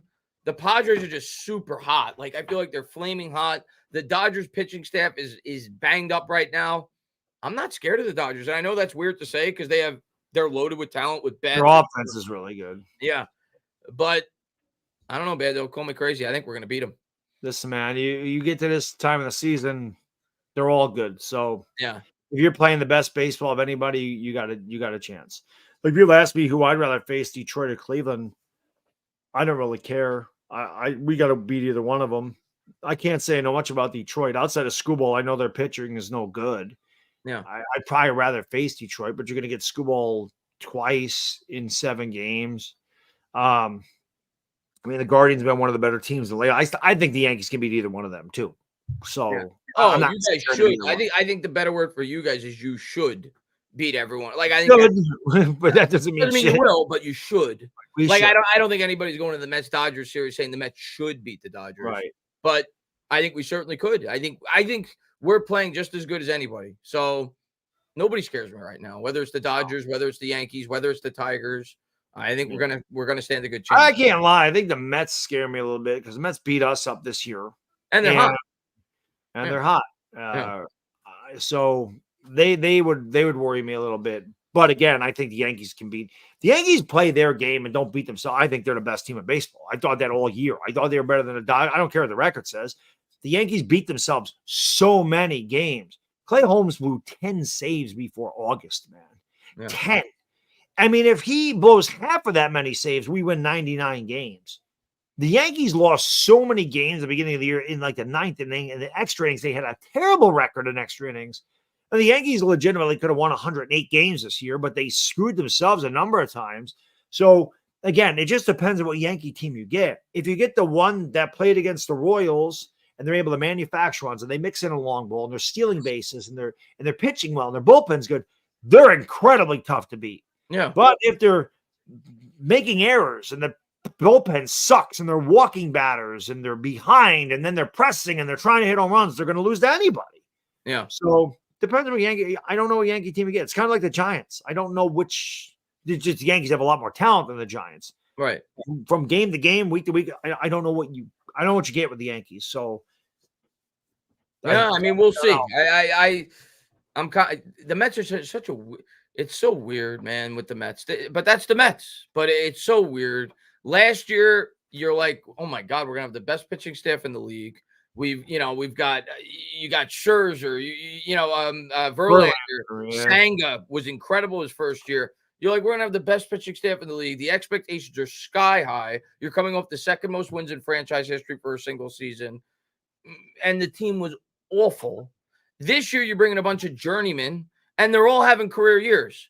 It's just crazy how it's Manaea's pitched great for the Mets this year. The guy we got from you guys, what's his name? Why does the name escape me right now? Our starting pitcher we got he was a Yankee 2 years ago. Severino. He's pitched well this year. Peterson's pitched great out of the bullpen too for the Mets. Like the Mets have just gotten unexpected great years from journeyman pitchers this year, and that's baseball, man. It's just unexpected. It's been a fun year. Since the Yankees retooled their bullpen, it's been much better. Clay Holmes is looking way more dominant. I think it's just got in his head. I think when you start blowing saves, it's, how am I going to blow it tonight? And you start to press and you start to aim instead of just throwing. But Clay Holmes just looks like a totally different pitcher throwing in the 6th and 7th inning as opposed to the 9th. Like I said, Canley's been pretty solid all year. Weaver looks really good. A couple of times he got more than a 1-inning save. So, again, if the back end of the bullpen is really good for the Yankees, they're going to be really tough to beat because no pitchers go 9 innings. Nobody goes deep in games anymore. They always inevitably end up in the bullpen. And the team with the best bullpen is probably going to win. And even back when the Yankees were winning their championships, it was Stanton, Nelson, and Mariano. And when you got there, you were winning. Which is why I say Mariano Rivera was the most important piece of all those championship teams because you see how tough just watch the Mets games alone. You see how hard it is to get those last couple outs. When Mo came in the game, more often than not, it was over. It was over. I mean, I think they said more men walked on the moon than Mariano Rivera allowed postseason runs. Okay, and it's not like he pitched 2 innings, and the man had 42 postseason saves, and I think he had several. He had several 2-out saves, 2-inning saves. I should say too. Right, he was. I mean, so the only guy to ever be inducted in the Hall of Fame, 100%. Yeah. So, I mean, he's the best. He's the best to ever do it by far at his position. He's the best to ever do it. Yankee all time. I love Mariano Rivera.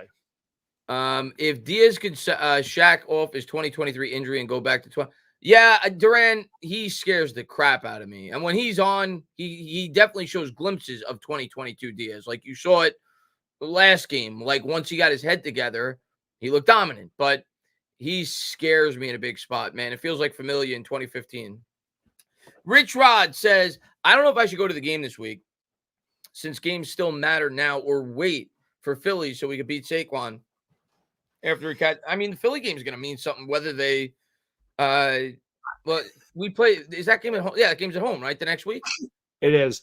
Yeah, Giants are at home next week. I wanted to get to that game. It's not going to happen, but so after he catches his wife. Yeah, that's what I was reading the last end of that.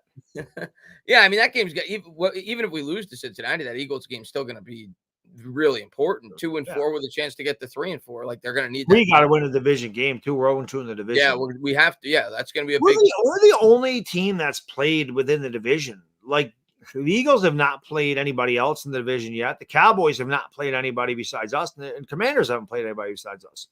Yeah. They haven't met yet. No. So if we can find a way to beat Cincinnati, that Eagles game is so big. But if you're 1-2 in the division with all those teams having to play each other again or having to play each other, I mean, you're prime. You're prime, one game at a time, baby. Just please win this week, man. I don't. People like my rants, and I get it, man. Listen, I rant, I yell. It helps me cope with them losing. I don't want to make those videos, man. I want to make videos like I did in 2022 where we're winning. I like being happy. I like being able to make the post-game video that I did last week. I like being able to drink scotch. I like going to the playoffs. Right. Right.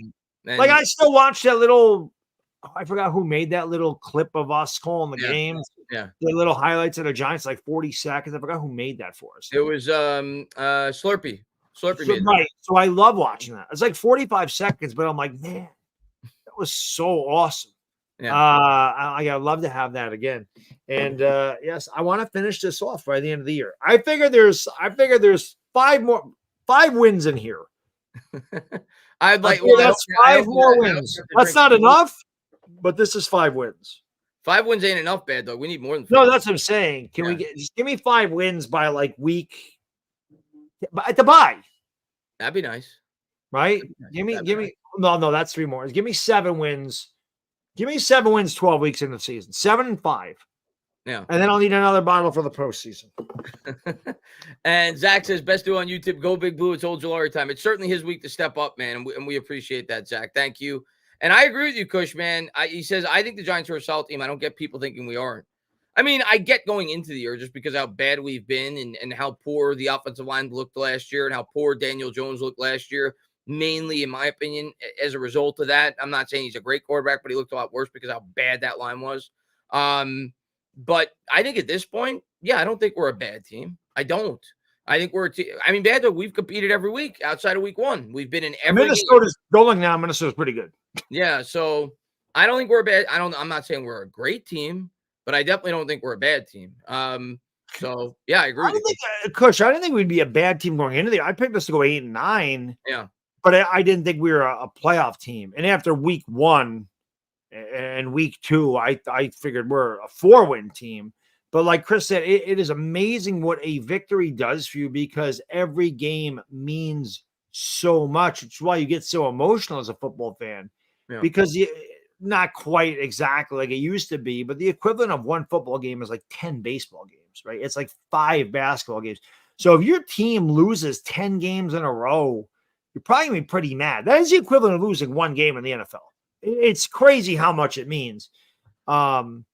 So, yeah, every week is important. And I said in 2022, winning builds culture. Confidence builds wins, man. You find ways to win. The Giants found a way to lose against Dallas. They found a way to lose against Washington. They almost found a way to lose against Cleveland. They won. And then it looked like they were going to lose against Seattle, even though they dominated, but they found a way to win. You just hope that they find a way to win against Cincinnati. You start to build confidence, get through Cincinnati. Big game against Philadelphia. You win the next 2 weeks, man. You are set up now. Now people are going to start to believe the Giants might not actually be that bad. Yeah. And they're going to believe that they can win a lot of football games. And when that happens, especially if Daniel Jones is playing well and he's a confident quarterback, I've said this a million times. I'll say it a million more. I don't care what the hell you do in life. If you do anything and you doubt yourself, inevitably you will fail. If you do it with confidence, you may not succeed, but you will do it much better than if you have doubt. I don't give a shit what it is. So I'm gonna tell you what, Bad Dog, and listen, you call me a flip flopper, you call me whatever you want. I just call it a guy that is giving the guy a fair opportunity and not shutting the book on him, and also not blindly saying that he's the franchise quarterback. And that's the way it's been with Daniel Jones because that's been his ride. It's been a ride filled with a lot of uncertainty because of the poor. I think anybody, whether you hate Daniel Jones or whether you like him, you'd admit that what he was given his first 4 years in the league or so was awful. Terrible. He's finally starting to get some support. The talent's there. I'm not saying the talent's there for him to be the best quarterback in the league, but the talent's there for him to win football games with a good support system. That's how I feel today. and I think if this offensive line can continue to play well, the Giants can win football games. I don't think he's a joke of a quarterback like people make him out to be. I just don't. I don't. I know that's not popular to say amongst the fan base. I don't care. I'm going to tell you my true opinion. I think he could be a good quarterback in the NFL. I'm not telling you he'd be a great quarterback. That's the way I feel today. He has played really well the last 4 weeks, and I just hope as a Giants fan he keeps it up, man, and hopefully the offensive line continues to give him opportunities to excel. Yeah, listen, I haven't had a lot of confidence in Jones. Yeah. I still don't believe he's the future of the football team, but as long as he wears our uniform, I will root my ass off for that kid. I am not rooting for him to fail. I do not root for us to tank. People keep saying, who's going to be the quarterback? I love Cameron Ward, But if I have what I would rather Daniel Jones be back because it means we win football games, right? It means you win football games. Can he do it? We're going to find out. This is a big game. There's a long ways to go on this season. Maybe he completely falls off a cliff again. Maybe he goes back and reverts to what he was last year and he sucks. Maybe he improves. Maybe he becomes a top 12 quarterback in the league this year. Maybe he wins 10 games. We're going to have to find out. Like Chris said, talent's there. The line is there. They protect him. He played great without his best receiver last week. You start to add him league neighbors and you get confidence in your other receivers. And it starts to go a long way, especially when you can run the football. And they might have found something in Tyrone Tracy here. Things build. It takes time to build a franchise, man. It takes time to rebuild. The Giants did it right. People can get on Joe Shane all they want. They can criticize Joe Shane, and they're hard on Joe Shane. But because of the whole Barkley thing, I always thought that was the right move. Got to build within the trenches. If we sign Barkley back, we don't have Illuminor, we don't have Runyon, and who the hell knows that offensive line probably sucks. This line gave up 85 sacks last year. Barkley does not protect the quarterback. And on top of it, with no offensive line, knowing they can get there with 4 guys, they ain't got to worry about it. They just shove 8 guys in the box. They go ahead, run into that, Barkley. Run into that. So you can say, look at how good Barkley's doing on Philadelphia. Well, because they can't stuff the box because they have great receivers. Yeah. So, and their line is good. So it's different. Barkley would not be having the year here that he's having in Philadelphia. He just wouldn't. And Barkley's one guy. Barkley was not going to win games for us alone. He was here for, 5 years? Right? Mm. We didn't win any games, man. So Shane did the right thing. Not popular. That's why I like Shane, Chris. He didn't just cater to the fan base. Well, we got to keep Barkley because he's our best player. And he didn't force a quarterback pick. He built he built the team the way that he saw fit. And you could say what you want. There's definitely been misses. The Jones contract, I'm not going to say he's ever going to live up to it. Hopefully he does. That'd be great. You could definitely point to faults with Joe Shane, but at the end of the day, he inherited a team with one of, if not the worst offensive lines in football. Terrible cap. Didn't get any better last year. Terrible cap. We have a healthy cap situation now. We have at least an average offensive line. We have among one of the best pass rushers in football. He's done some good things, and we have the best wide receiver we've had since a prime Odell Beckham. So I think there are reasons to be optimistic about the long-term outlook of this football team, and Joe Shane has a lot to do with that. Yep. So I think he's building something good here. Independent says, with the Bengals, D and Theo's grit, more Theo, please. Yeah, I'd like to see Theo more involved. We've started to see that the last couple weeks. The screen game has been fantastic. God, Chris, how good is the screen game? Eric Gray was great in that drive. He had 3 catches for 50 yards. Yeah. Before he scored a touchdown, and they called it a fumble.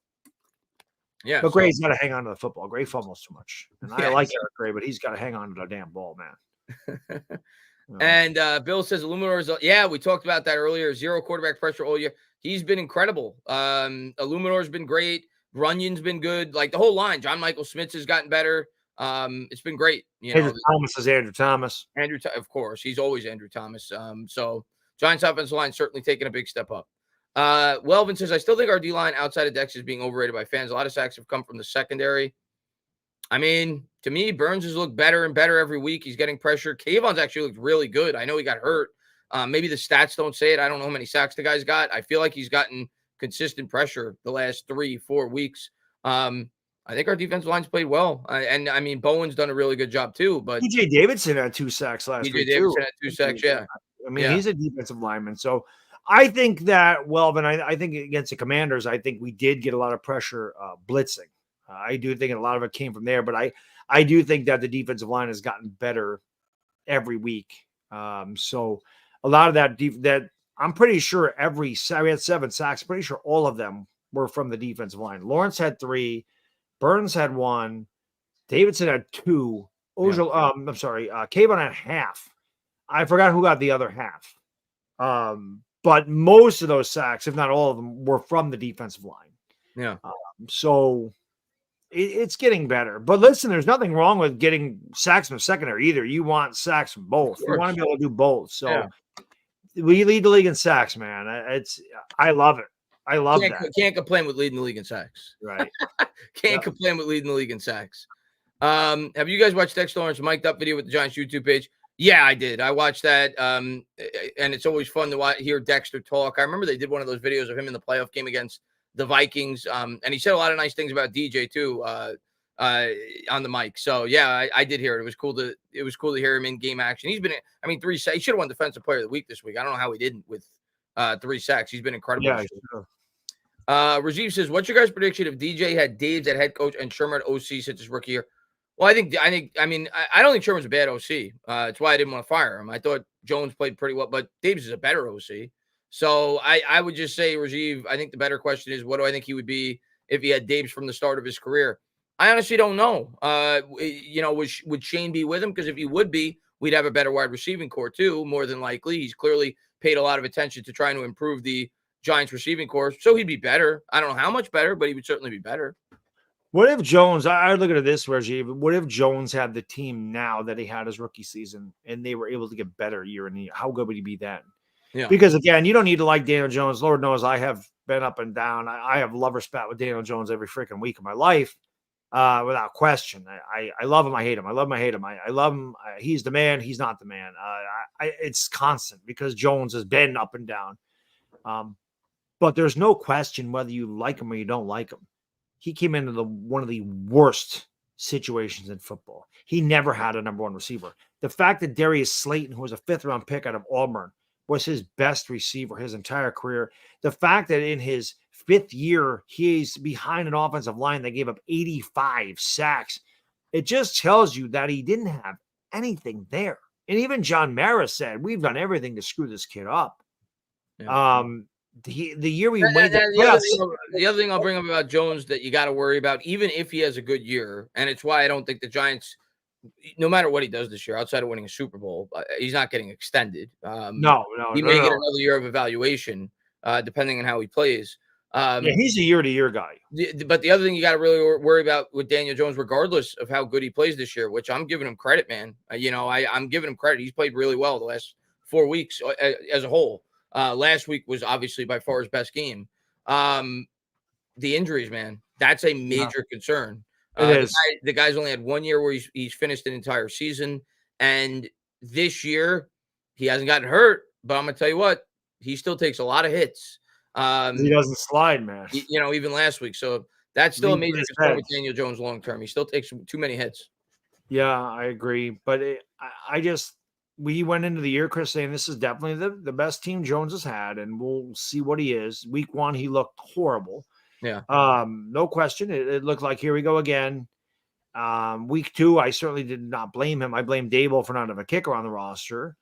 Outside of game 1, like I have not said the reason we lost was because of Daniel Jones at all, because I think Jones has played well since week 1. And yeah, last week it wasn't well. He was great. He was great. You watch a game, you look 23-34, it doesn't look really good, but he had like 5 drops and he threw a couple passes away because nobody's open. Yeah. So legitimately, Daniel Jones probably on passes that he might have had 1 bad throw. I think he had one. I remember saying the throw during the game. He had 1 missed throw. Like 1 bad throw. And it wasn't even an awful throw. It was like a foot or 2 behind the receiver. Right. So he had a pretty game pretty much last week. We need him to play like that every week. He doesn't need to go for 400 yards. If he throws for 260 and 2 touchdowns and he runs for 40 yards and we have a running back that gets 100 yards, we're going to win a shitload of games if he does that. Well, you think back to it. The throw to Wandell is inexcusable. That needs to be caught. And that was about a 30-yard throw. If these guys catch those balls. Slayton dropped one too earlier in the game, a deep throw. He dropped it. He would have 350 yards easy. Yeah. If those guys hold on to those balls. He played great. He played great last week. Last week. Welvin says, join late, but hoping for a Hyatt breakout game. I mean, we've been hoping for a Hyatt breakout game for the last, year and a half. So let's hope we get it. It's about time, but we'll see. I'm not going to get my hopes up with Hyatt because I think at this point, and again, it's still early in his career. He's still a baby. He's still young. He's a 3rd-round pick. He was thought to be a developmental player when we drafted him. But at this point, I think it's clearly obvious that the Giants don't think he's a starting caliber wide receiver in this receiving group. He didn't get many targets last week, even with Neighbors out of the lineup.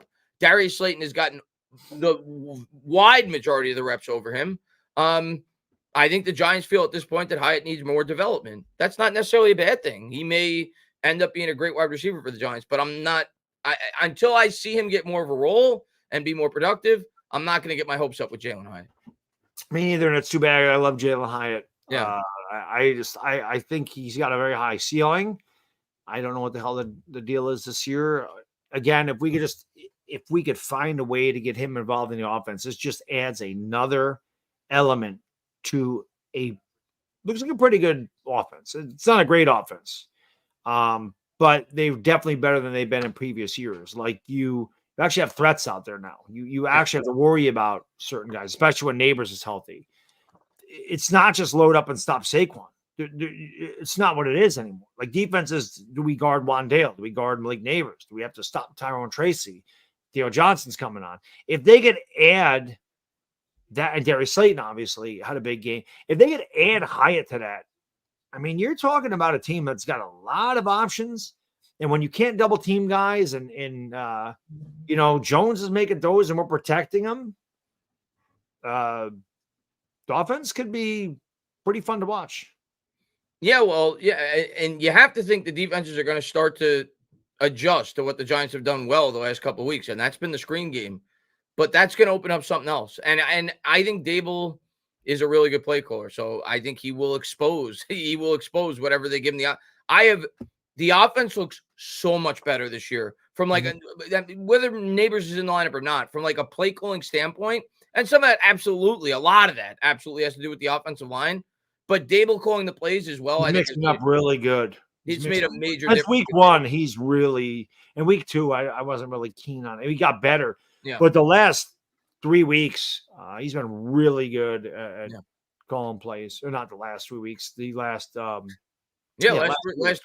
I think the last 4 weeks. I think he called a pretty good game that week too. Week one was awful.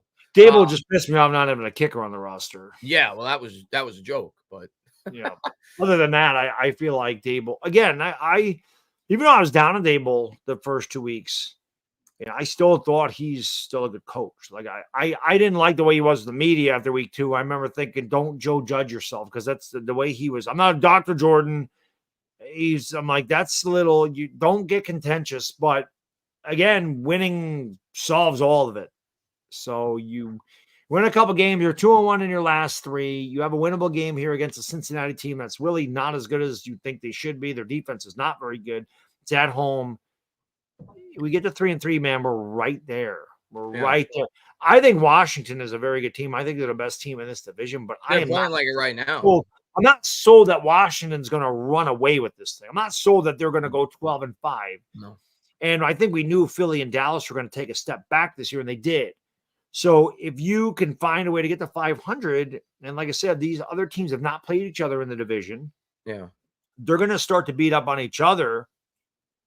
You're going to be in the mix. So Washington feels like, I don't know. It just feels like, I feel like once teams could get a book on Jaden Daniels, I feel like they won't be as dominant. I feel like teams will adjust to Jaden Daniels throughout the course of the year. He's great.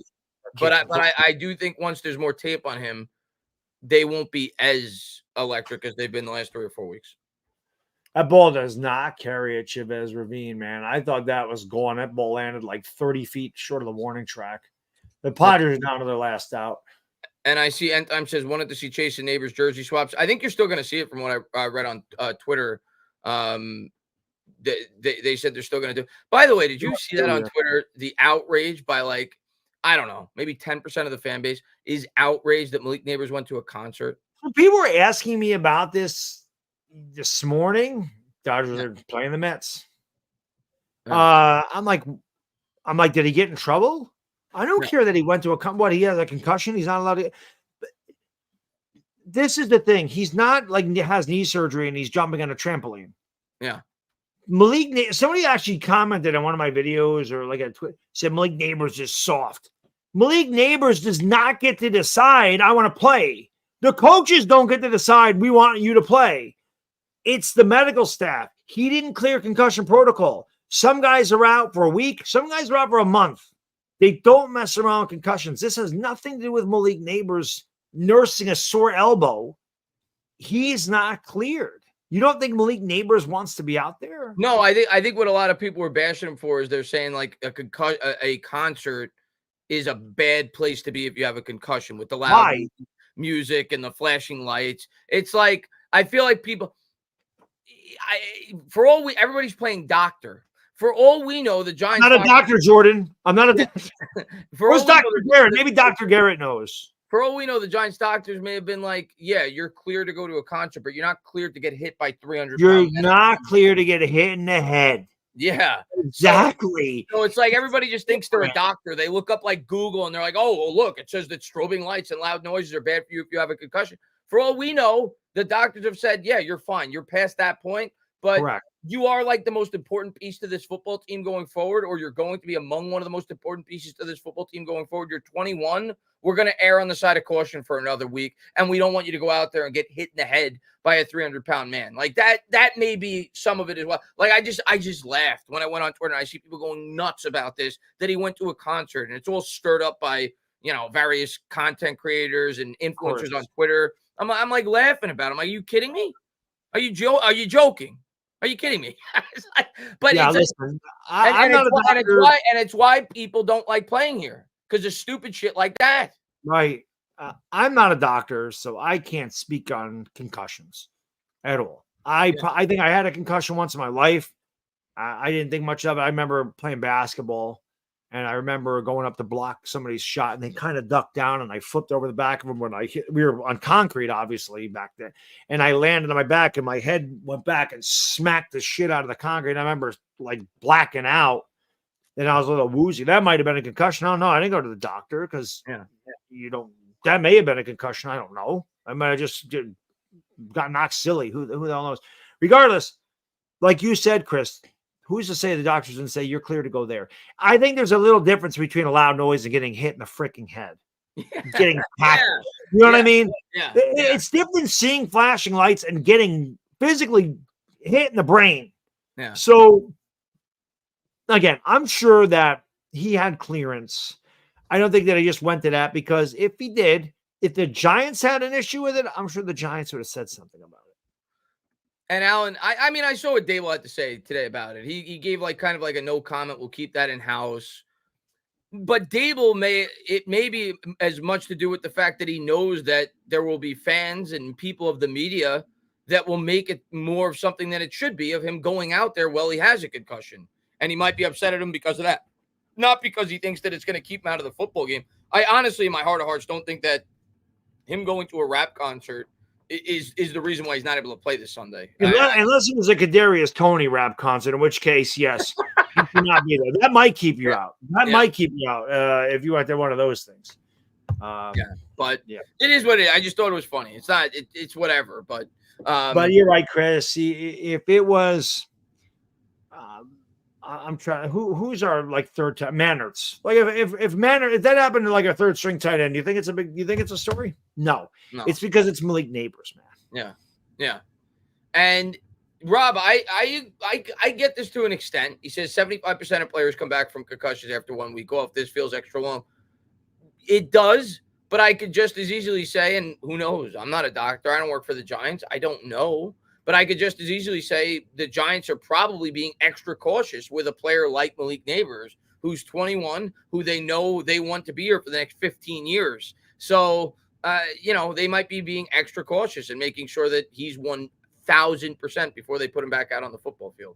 You don't want it to be reoccurring like it was with Shepard. Remember, Sterling Shepard had a number of times where you get concussed, you can definitely get them easier. And again, if he's not 100% clear to play, there is a difference between going to a concert and having your face or your head driven into the freaking turf, getting hit in the head, getting tackled, getting knocked back and slamming your head on the turf.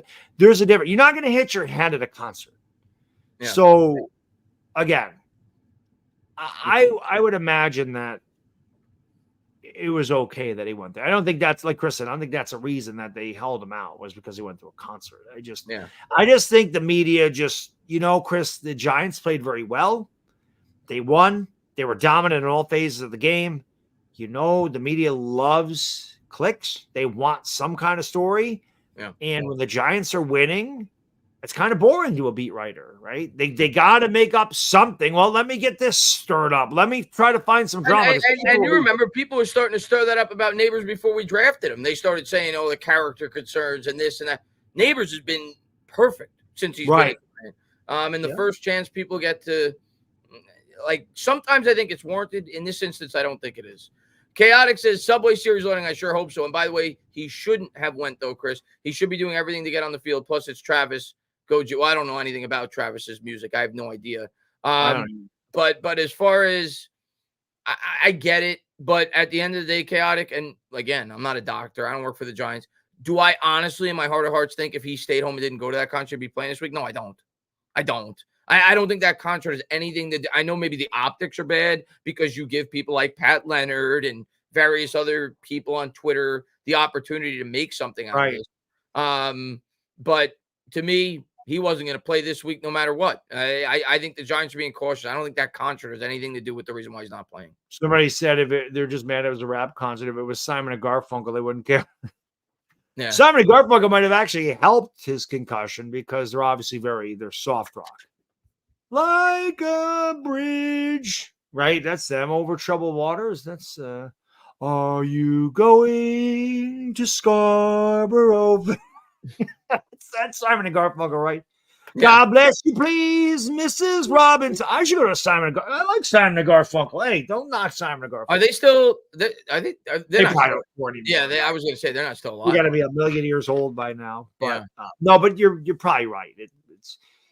It's by the way, trivia. I know you're not a big movie guy, but the first soundtrack in movie history was Simon and Garfunkel in the movie The Graduate. That's the first soundtrack in movie history. Simon Garfunkel.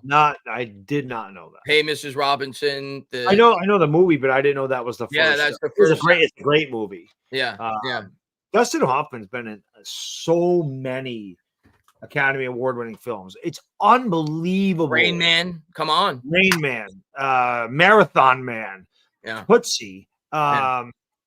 What's the Kramer versus Kramer? I mean, I'm like, how many 4-star films has this guy been in? He's a great actor. Marathon Man's awesome, by the way. Yeah. My wife Rain Man is too. Rain Man's one of my favorites. Well, me, I love numbers, and I am extremely. I always say that's my autism, but I'm extremely regimented about a lot of things. So my boss always he does. Yeah, definitely 11:50 lunchtime for bed. Oh yeah, 11:57. Yeah, definitely 11:57. Oh, that was the best. Yeah. 10:23 pancakes. Yeah. Because I do the same thing. Yeah, definitely 77 pancakes. Yeah. 10:05 yogurt. Yeah. Yeah. Bad yogurt. 10:05. Yeah. VRN Vern. Yeah. Yogurt. Yeah. Dustin Hoffman was so great in that movie. So great in that movie. Yeah, that's one of my favorites. Yeah. And Tom Cruise was great in that movie too. They played off. Tom Cruise is great in the 80s. Holy shit. I loved his filmography. Color of Money. That's another good 80s movie with Tom Cruise, with him and Paul Newman. Risky Business, Top Gun. Yeah. All the Right Moves. Underrated Tom Cruise film. Cocktail. Yeah. Cocktail. Not the greatest film, but it's a good cheesy 80s movie, though. It is a great cheesy 80s movie. Of course, oh God, what the hell is her friend? Elizabeth Shue hot in that movie. Oh, I had such a thing for Elizabeth Shue back. And of course, she was in The Karate Kid. I had such a thing for Elizabeth Shue back in the day. What the hell else was in Tom Cruise? Like in everything. He's in everything back then. Yeah, he's in everything. Top Gun. I mean, come on, man. Just forget Top Gun. The best.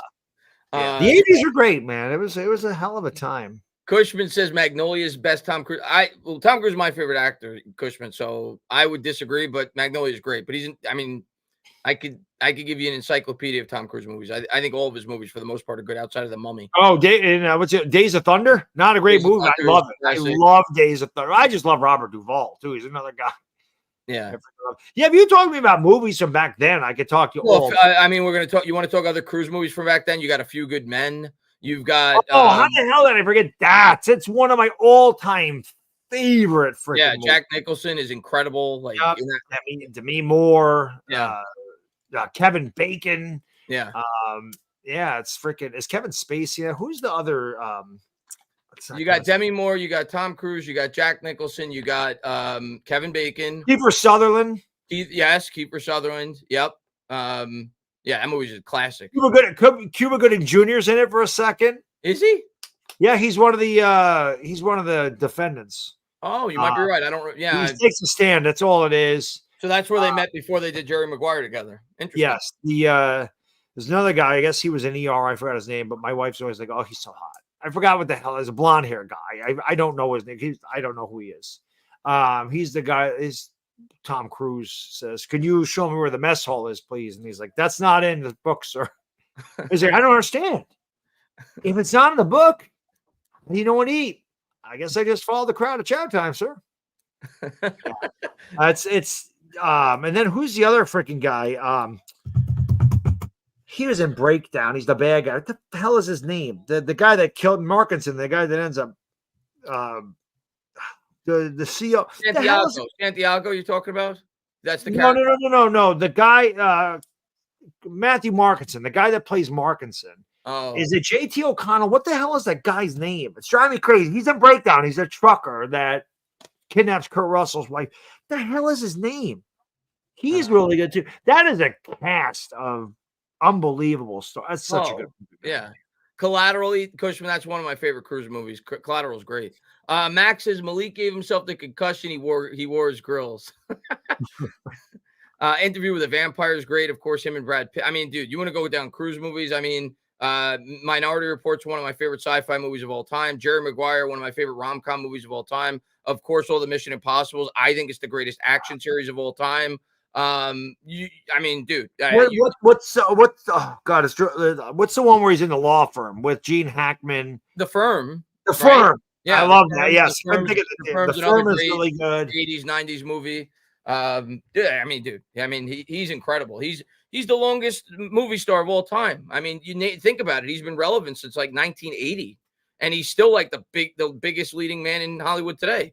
There's another one, Chris Pissarro, Born on the 4th of July. Amazing. Born on the 4th of July, Tropic Thunder, of course. So good. Eyes Wide Shut. Yeah, I mean, dude, he's loaded, man. I think an underrated Cruise movie, and it's nowhere near his best, is I just watched it like a month ago again.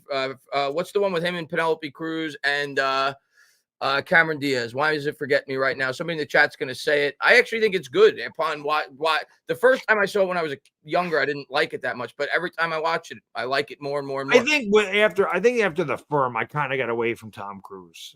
I want to say The Firm came out in '93, and I just kind of started to drift away. That's the one from Cruise movies at that point. But Valkyrie's an underrated Cruise movie too. Valkyrie's really good. Growing up, there's just some great 80s. Eddie Murphy was an 80s staple.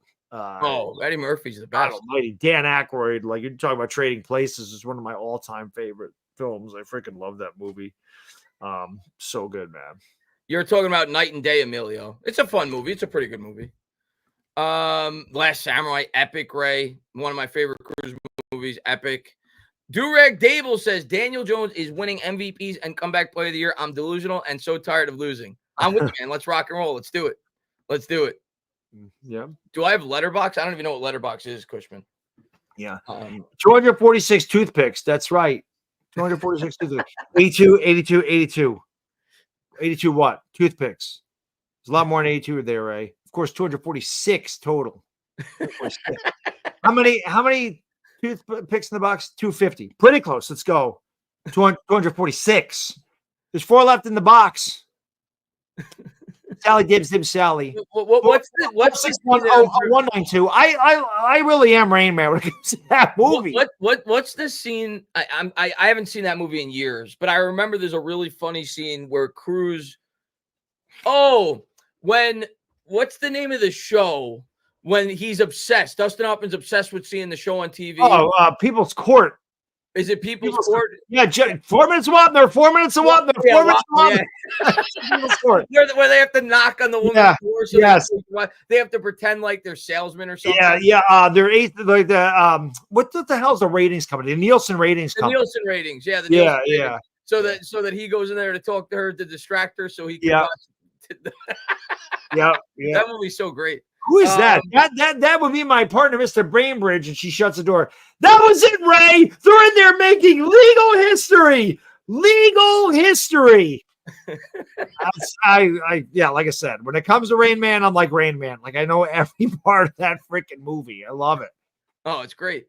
Trading Plate. I mean, I think my favorite Christmas movie. People always debate me all the time that it's not. I say it not. is. Die Hard is not a Christmas Die Hard movie. is a Christmas movie. I watch it every Christmas. Not a Christmas movie.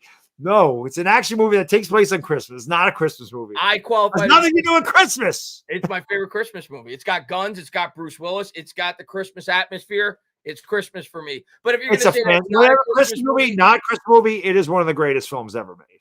Die Hard's epic. Epic. It's awesome. And by the way, do you know that Bruce Willis? It was like not the first choice to play that. Yeah, role. he was not the first choice. Like so many people. Stallone, they had Schwarzenegger. Like they had so, and he was. Thank God they didn't. He was perfect for that role. Yeah. But if you're not going to count that, if you're not going to count that, Bad Dog, I'll go with Home Alone. Like Home Alone is I love Home Alone. That's a good one. I like Home Alone, but my two favorite, A Christmas Story is definitely one of my favorites. And Black Christmas is awesome. It's one of my favorite horror films ever.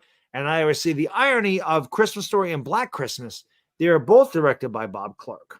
So you want to talk about the Black Christmas is the first movie that had the calls are coming from inside the house. It's such a good horror film, man. There's no blood. There's no gore. It is just like a creepy mystery. It's so good, atmospheric, and I love atmospheric horror. I love gore as much as the next guy. That's why I love Italian horror films, because they don't cut anything out. They make it as gory as they can. But that's such a Christmas Story, again, being about the age that Ralphie is in that movie, understanding how bad you want one of them toys, and it just, I guess that because I grew up in that era, same thing like the Goonies. I was their age when the Goonies came out, so I just thought epic. Goonies is great. Goonies is great. I see so many good Christmas movies being listed right now. So many good. I mean, A Christmas Vacation, of course, is an epic Christmas movie. One I haven't seen mentioned that I like. Not that it's the best, but I think it's an underrated one that I watch most Christmases. Bad Santa. I think it's hysterical. With Billy Bob Thornton. Another. I think the Grinch. I actually think the Grinch with Jim Carrey is really good. Like Jim Carrey was perfect for that role.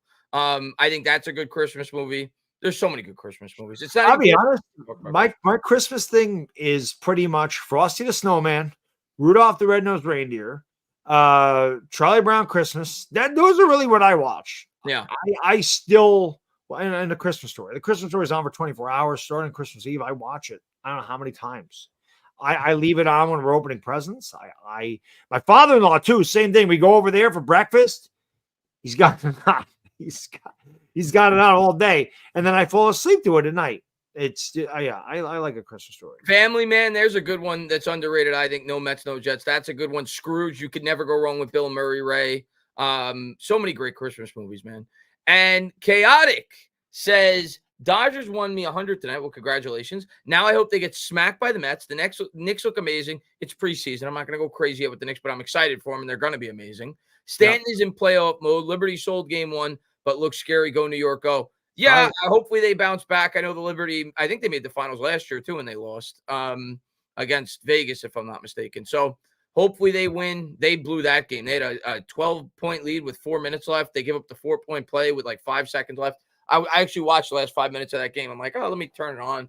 Well, I flipped between that and the Yankees game. I watched the last 5 minutes, and they completely blew that game. But hopefully they bounce back. New York could use a championship. Yeah. Sean says, Bad Dog, you're crazy. One of my coworkers regimented like that, like lunch at the same time, parks in the same spot, regardless of shift, won't flex outside of a schedule. I'm a little bit flexible, but when it comes to like the food I eat, it is pretty much the same thing every day. It's the pancake. I eat them at 8 o'clock every morning. Right around, it doesn't have to be exactly 8 o'clock. Sometimes it's 7:57. Sometimes 8:03. It's in there. Same thing on my yogurt. Sometimes like 9:58. Sometimes it's 10:05. It's in that area. And then lunch is always right around noon. And then I get home and, I usually have my pre-workout, my creatine right around 440 because I want that in my system by the time I go to the gym. And then when I get home from the gym, I eat. But and I eat the same things like every day, except Saturday. Saturday, there's no There is no schedule, but I am pretty regimented. What I used to do, we used to get an hour at lunch. We don't get that anymore. And every day, instead of leaving at 12:30, I left at 12:23. That was when I left, 12:23. So that's when that started. Because he's like, yeah, not 12, definitely 12:23. Because I'm always like, well, it's 7 minutes. I beat lunch hour traffic. I'm home in 7 minutes. I'm not on the road at 12:30 when everybody's going to lunch. And the same thing on the way back. I'm back before that happened. That was why I did the 12:23 thing, but it just became funny because it is every day. Yeah, definitely 12:23. Yeah, time like 3:57. Yeah. So it's funny. And especially since I do budgets and payroll, a lot of numbers. So yeah. Well, that makes sense with the Rain Man theme. Yeah, absolutely. And Cushman, a really good movie. But that obviously only came out this year. But yeah, I think that'll become a Christmas staple for me. That was a really good movie this year. The Holdovers, if you haven't seen it, it's a good Christmas movie. Owen says, first super. Well, I appreciate that, Owen. Been listening since 8th grade in 2019. Now I'm a freshman in college. That's awesome. Thank you for all the support, man. Hope you're doing well in college. Still rocking with you guys. Thanks for all you do and go blue, man. Thank you, Owen, for being a great supporter of both of ours. And let's shock the world, man. Let's win on Sunday, get to 3-3, and let's have some fun on Sunday night. I'll tell you what, if they win on Sunday night, I'll be live after. I don't have work on Monday, so I'll hang out with you guys hopefully for a couple hours after the game, and we'll get to celebrate a big Giants win. So let's hope, man. Let's it is crazy when I read those things. You and I have been around that long that were kids that were not even in high school that are now in college, or kids that were in high school that have graduated college at this point, because we started doing this in 2018. So it's crazy. Like Cushman was a kid, KP was a kid. He just said it. Cushman just said it. He said, when I first started watching you, I was in 8th grade. Now I'm a junior in college. That's insane. That's insane. I love Cushman, by the way. I love Cushman. He's great. Same thing with KP. It's just, they've been there forever. And Chris Senior, same thing. He was like 13, and now he's like old enough to drink. Yeah, that's crazy. It's just insane how fast time flies. Cushman's a junior in college. That's crazy. That's what I mean. It's same thing at KP. It's crazy how time flies. It's also crazy to think that we're the voices of these kids' childhood. We probably messed them up good. They're probably going to be messed up. These kids, we're their voices that they heard growing up. The Giants' voices. Who'd you grow up listening to? Yeah, Madden and Summerall. Who'd you grow up listening to? Buck and Aikman. Who'd you? Chris and Baddog. What? And Durag Dable says, real talk, guys. What the hell do we do if DJ finished the year with 3,700 yards, 28 touchdowns, and 9 picks? Simple. You get on the train. There's the train. Simple. That's the DJ train. He's going to stay here. I mean, of course, if we win 5 games and he puts up those stats, then, you're in a position to draft a quarterback. You very well may still do it if you really like one. But if Daniel Jones has that year, Durag, that's not even a question. He's going to be the starting quarterback in 25. He's already under contract. Unless we win 4 games. Yeah, he's already, and we won't. If he puts up those numbers, we're not going to win 4 games. Yeah. He's already under contract. You only save $19, $20 million if you cut him. You're not going to get a better quarterback than that kind of production for $19, $20 million in today's NFL. Right. He's a starting quarterback at 25 if he does that. Simple. Yep. Let's see. And Dre Max says, are either of you guys going to any remaining game? I think I'm going to go to one, Dre. I don't know which one yet. My brother actually reached out to me. He wants to go to a game probably around my birthday. And my birthday's in November. So he said he wants to get me tickets to a game for my birthday. So I'll probably end up going to one of the, I got to look at the schedule, but probably a game in November. Yeah, I don't know. I talked to my buddy DWG. He's just so busy. But I definitely want to get back there. I want to meet up with Chris again, man. I met him once. I think it's time that we fricking go drink a few brewskis together again. And yeah. I just always laugh when I talk about going to the game. Chris says to me, he goes, when you go down there, everybody's going to recognize you. He goes, you think people recognize you the last time? Because everybody's going to know you. I said, I don't think that's the case. Because trust me. Everybody's gonna know who you are. You go down there this time. So, well, I actually met Toba when I went there. Speaking of, I think the time after we went together. But yeah, when I went to that event for what was it? Fan Fest. Yeah, it was crazy. Getting mobbed by people, pictures. It was fun. It was cool. And Toba was one of the people I got to meet. He says started as a freshman in high school, senior in college now. Toba's awesome. Been a supporter of ours forever. Always a great supporter of mine, and glad that you've been with us as long as you have, man. It's crazy. And Bill says DJ's contract is not that bad. I mean, if he continues to play solid football, it won't be a bad contract. He's the 16th highest paid quarterback in the NFL right now. That's just the facts. He's getting, and we said that when he signed the deal. It's why it's not going to. If DJ even matched his 2022 production, his contract wouldn't look bad right now. It's just that he got hurt last year and the team was a disaster. Right. If he continues to produce when we win games, it's going to look like a bargain, which is why they did it the way they did it. Yeah. We knew when he signed it that by the time the contract ended, he'd be like bottom third. Yeah. And third of the Giants. Yeah. And that's the thing. If they expect him to improve, they're like, we're going to have a bargain by the end of this contract. And if he continues to get better every week, it will be a bargain. We just got to hope that we know that Daniel Jones has been very inconsistent. He has shown flashes of being a very good quarterback, and then inevitably he turns around. He has a horrible game, and you're down on him again. I'd love to see Daniel Jones have a winning streak where he plays the way he did in Seattle. Again, he doesn't need to throw 400 yards, but I'd like to have him these games where he's 260, 2 touchdowns, 275, 3 touchdowns, 240, 2 touchdowns. I would like a nice run of that and win 4 games in a row, because then you can start to say, well, shit, maybe year 6 of DJ was the year. I just need to see more consistency. He has played well. Seattle was definitely his best game he's played since he got the contract. If he can just continue to at least play at that level and hopefully get better, because I still think there's room to improve there. I don't want to say the sky's the limit, but we're headed in the right direction. A lot of people have said he's the reason we're being held back. He holds the team back. If he's not holding the team back anymore, and again, he has to shoulder a lot of the blame. He's the quarterback. They all do. But if he's not the reason, if he's the reason we're winning games, we're going to win a lot of games. So, and last week he was one of the reasons why we won that game. Correct. Let's hope he could duplicate it. Yeah.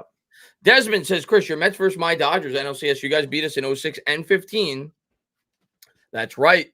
I remember the NLDS series against you guys. Of course, the 15 series was great. That was the series where Daniel Murphy hit, I think, 2 home runs off Kershaw in 2 separate games, 1 off Greinke. It was a great series. I think it went 5, if I'm not mistaken. Then we swept the Cubs in the next series. 2006, I will never forget. There was a play at the plate. It was a crazy play. I think it was the game 1 Dodgers Mets in that series, if I'm not mistaken, where we scored like 2 runs in a crazy way, where it was like a play at the plate, and the guy slid around the catcher and he scored a run, and the catcher was occupied with the other runner, and a guy came behind and he scored a run right behind him on one play. That was the first run scored in that series. That's one play that always sticks out to me. I think it was a LaDuca double, if I'm not mistaken. Or maybe it was, I can't remember. Maybe LaDuca tagged out 2 people. It was a crazy play at the plate. I don't remember, but I remember that series. The Mets, we have beaten the Dodgers the last 2 times we played. That actually makes me a little nervous. I was alive in 88, so I remember it well. Yeah, well, 88, they ruined the Mets' chances to win a World Series. A lot of Mets fans say that team was better than the 86 team. And they were really good. I don't know. I mean, they had David Cohn that year too, but I don't know. I mean, if you guys are as old as I am and do remember the 80s Mets, they were pretty special. Darryl Strawberry was one of those guys where whatever you were doing, you stopped to watch him hit. Kind of like Judge. Whenever Judge comes in a plate, you just stop.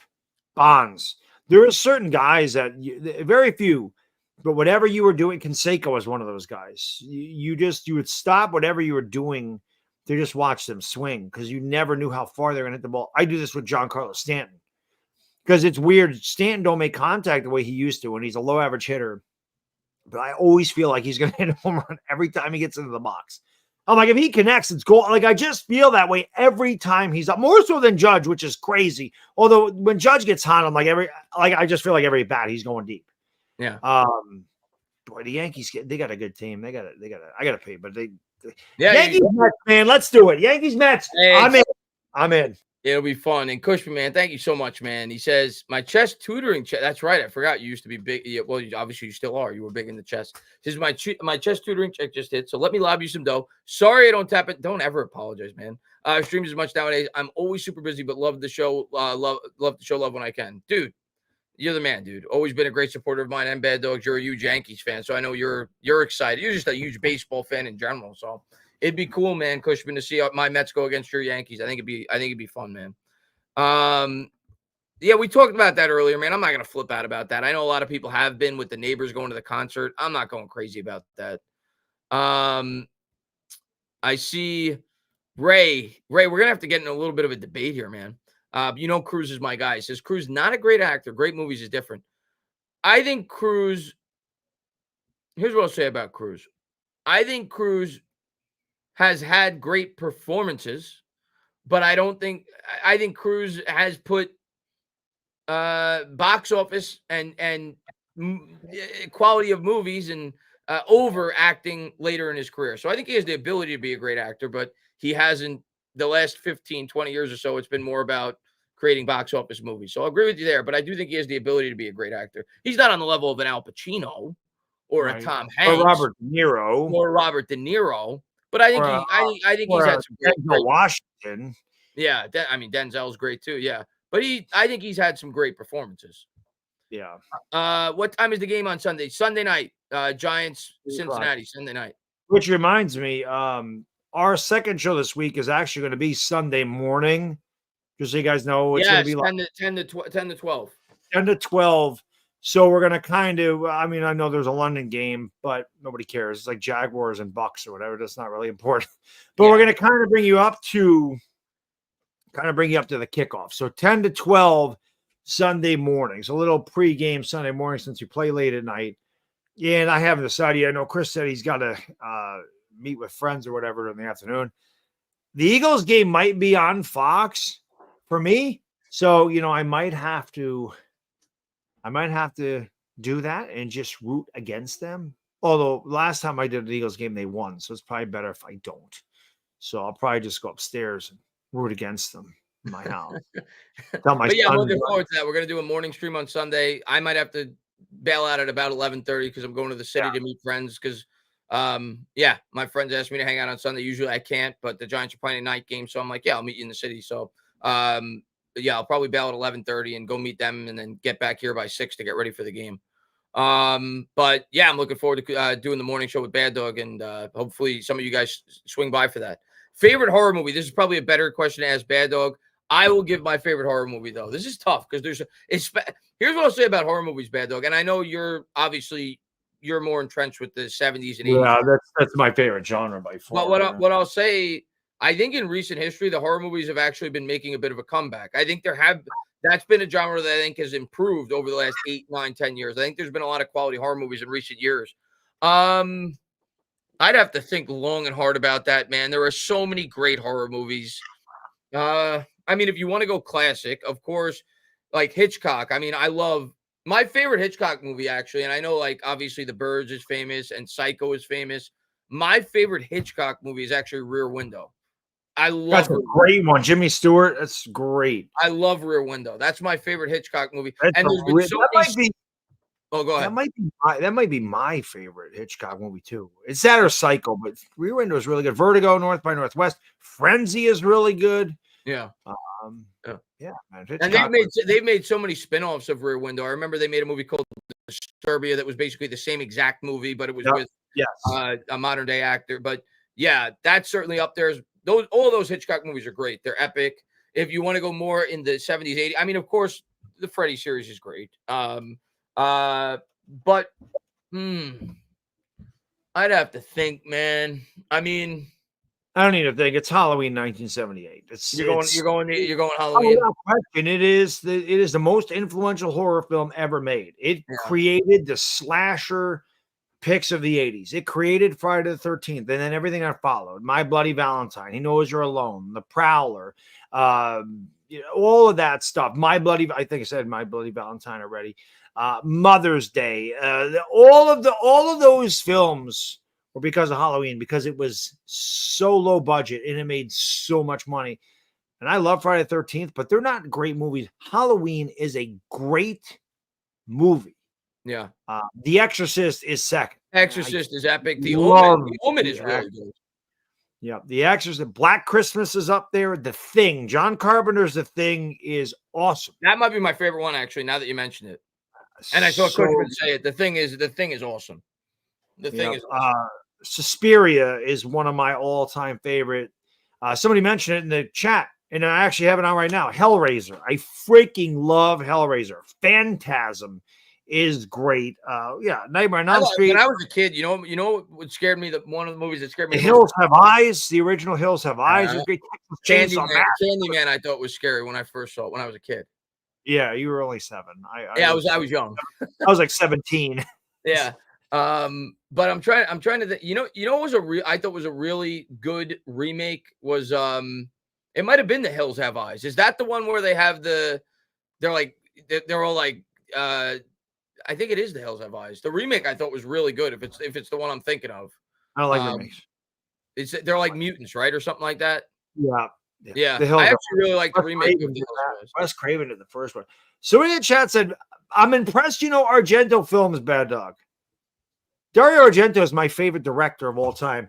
I have Bird of the Crystal Plumage, Cat O' Nine Tails, Four Flies on Gray Velvet, Deep Red, Suspiria, Inferno, Tenebrae, Opera, Phenomena, Stendhal Syndrome, Trauma, Do You Like Hitchcock, Sleepless, Mother of Tears. Yes, I am a huge Dario Argento fan. He's my favorite director of all time. I love Dario Argento. So yes, if you're impressed that I knew Suspiria, there's my list of films. They're all sitting right there. All of them have all those. Mario Bava. I love Italian horror movies, man. Lamberto Bava. They're all awesome. Poltergeist. That's another classic, of course. Kalen says, been a fan of y'all since my junior year in high school, now in graduates. That's awesome. Don't comment as much as I used to. Both y'all always get me through the dog days. We appreciate you, Kalen, man, and thank you for being a supporter as long as you have. Chris says, most horrific film of all time, Giants vs. Cowboys 2023. That's up there. The Giants have put together some good horror films. I'm going to tell you what. The original, it's, of course. Showgirls. Isn't that from Scream 2? What's your favorite horror movie? Showgirls. The original Scream is good. The original Scream is great. The original Saw was great because of the ending. Great.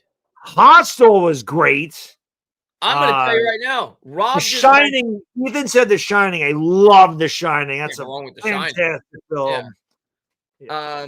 Rob just mentioned one of my favorite newish horror movies, The Sinister. I loved it. I don't know if you saw it. It came out about 10 or 15 years ago with Ethan Hawke. I loved it. That's one of my favorite modern day horror movies. The original, it's good. I actually thought the remake of it was really good. The second one sucked, but the remake of the original was good. Yeah.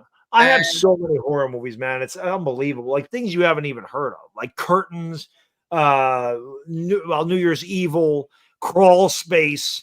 I mean, I have what the hell is Living Dead at Manchester Morgue, Black Sunday. Well, that's Mario Bava. Blood and Black Lace, Bay of Blood, Forever Evil, which is a horrible. I got so much. Slumber Party Massacre, Sorority House Massacre, Last House in Sorority Row, Last House on the Left. I have got Scanners, Visiting Hours, you name it, man. If it's from the 80s, I probably have it over there someplace. Christine, Children of the Corn, Joe, Graveyard Shift, Silver Bullet. I have them all, man. Shud. I mean, it's great. That's Bad Dog's bread and butter. You mentioned horror. That is my milieu. I freaking love horror films. And Ace, thank you for being a member for 17 months. Appreciate it. The Ring was good. I like The Ring. I wouldn't put it on the level of some of the others we mentioned, but I like The Ring. Obviously, played Misty for me. I have played Misty for me over there. Let's Scare Jessica to Death. I'm telling you, man. Session 9 was. I have got so many freaking horror movies. Nightmares is a great Creep Show. Creep Show is one of the best horror films ever made. Well, Creep Show was that. I remember watching that as a kid. That was kind of like a bunch of like 30-minute movies put into one, right? Correct. Yeah. I remember watching that as a kid. Yeah, it's awesome. I think that was my son's first favorite horror movie. How about Tales from the Crypt? I didn't like Tales from the Crypt. No. I wasn't a big fan. Like the Twilight Zone did that Of course. initially. The original, had like 83.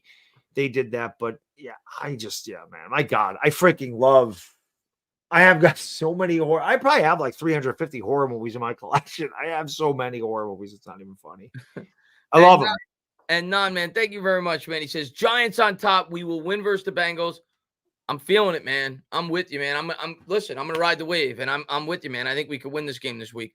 Win versus the Eagles, versus the Steelers, versus the Commanders, and the Panthers, and we'll be 7-3 by the bye week. I'm slightly delusional. You're also slightly high, but I love that. Also, I've been watching you all since 2020, sophomore in high school. Let's go Giants. We appreciate it, man. Thank you so much, man. If we're 6-4, bro, I'm going to be super pumped. If we're 6-4 at that point, I 5-5 even. We get to the bye. 5-5 is a win. I feel like we're in the postseason if we're 500 at the bye. Yeah. But looking at those games, I honestly think the toughest game there is Washington. It feels that way right now. And we always play well against Washington. Yeah. But I feel like we can beat the Bengals. I feel like I really want to beat the Eagles, man. I cannot tell you how bad I just want them to kick Saquon's ass. So bad. The Eagles so bad. I don't know, man. The Eagles just feel vulnerable. They just feel vulnerable right now to me. Like I think let's get past this week first, but the Eagles Somebody mentioned Sleepaway Camp, one of the most messed up endings in the history of horror films. Sleepaway Camp, without messed me up as a kid. I'm gonna go with my two. I mean, I don't have near the amount of horror knowledge you do. You're definitely the horror guy. Afghanistan's like that. Afghanistan loves my mug because this is Afghanistan's favorite horror film of all time. If we're talking another modern-ish horror movie that I love, Split. I think Split is awesome. I don't watch any modern horror movies. I think it's my favorite. It's my favorite M. Night Shyamalan movie. I think it's better than what was his big one? Sixth Sense was his big one. Yeah, Sixth Sense. I think it's better than that. Personally, I love Split. And if we're talking about a cool twist ending, I think The Mist is a really good twist ending at the end with Thomas Jane. I recommend seeing that. I think that's a good twist. And I always thought Fallen, I don't know if you've ever seen that, with Denzel Washington, is a really good twist as well. I don't know, man. Again, I kind of got stuck in between like 1963, starting with Herschel Gordon Lewis's, Blood Feast, which was like the first ever gory horror film. Then he had 2000 Maniacs. He had A Taste of Blood, Color Me Blood Red.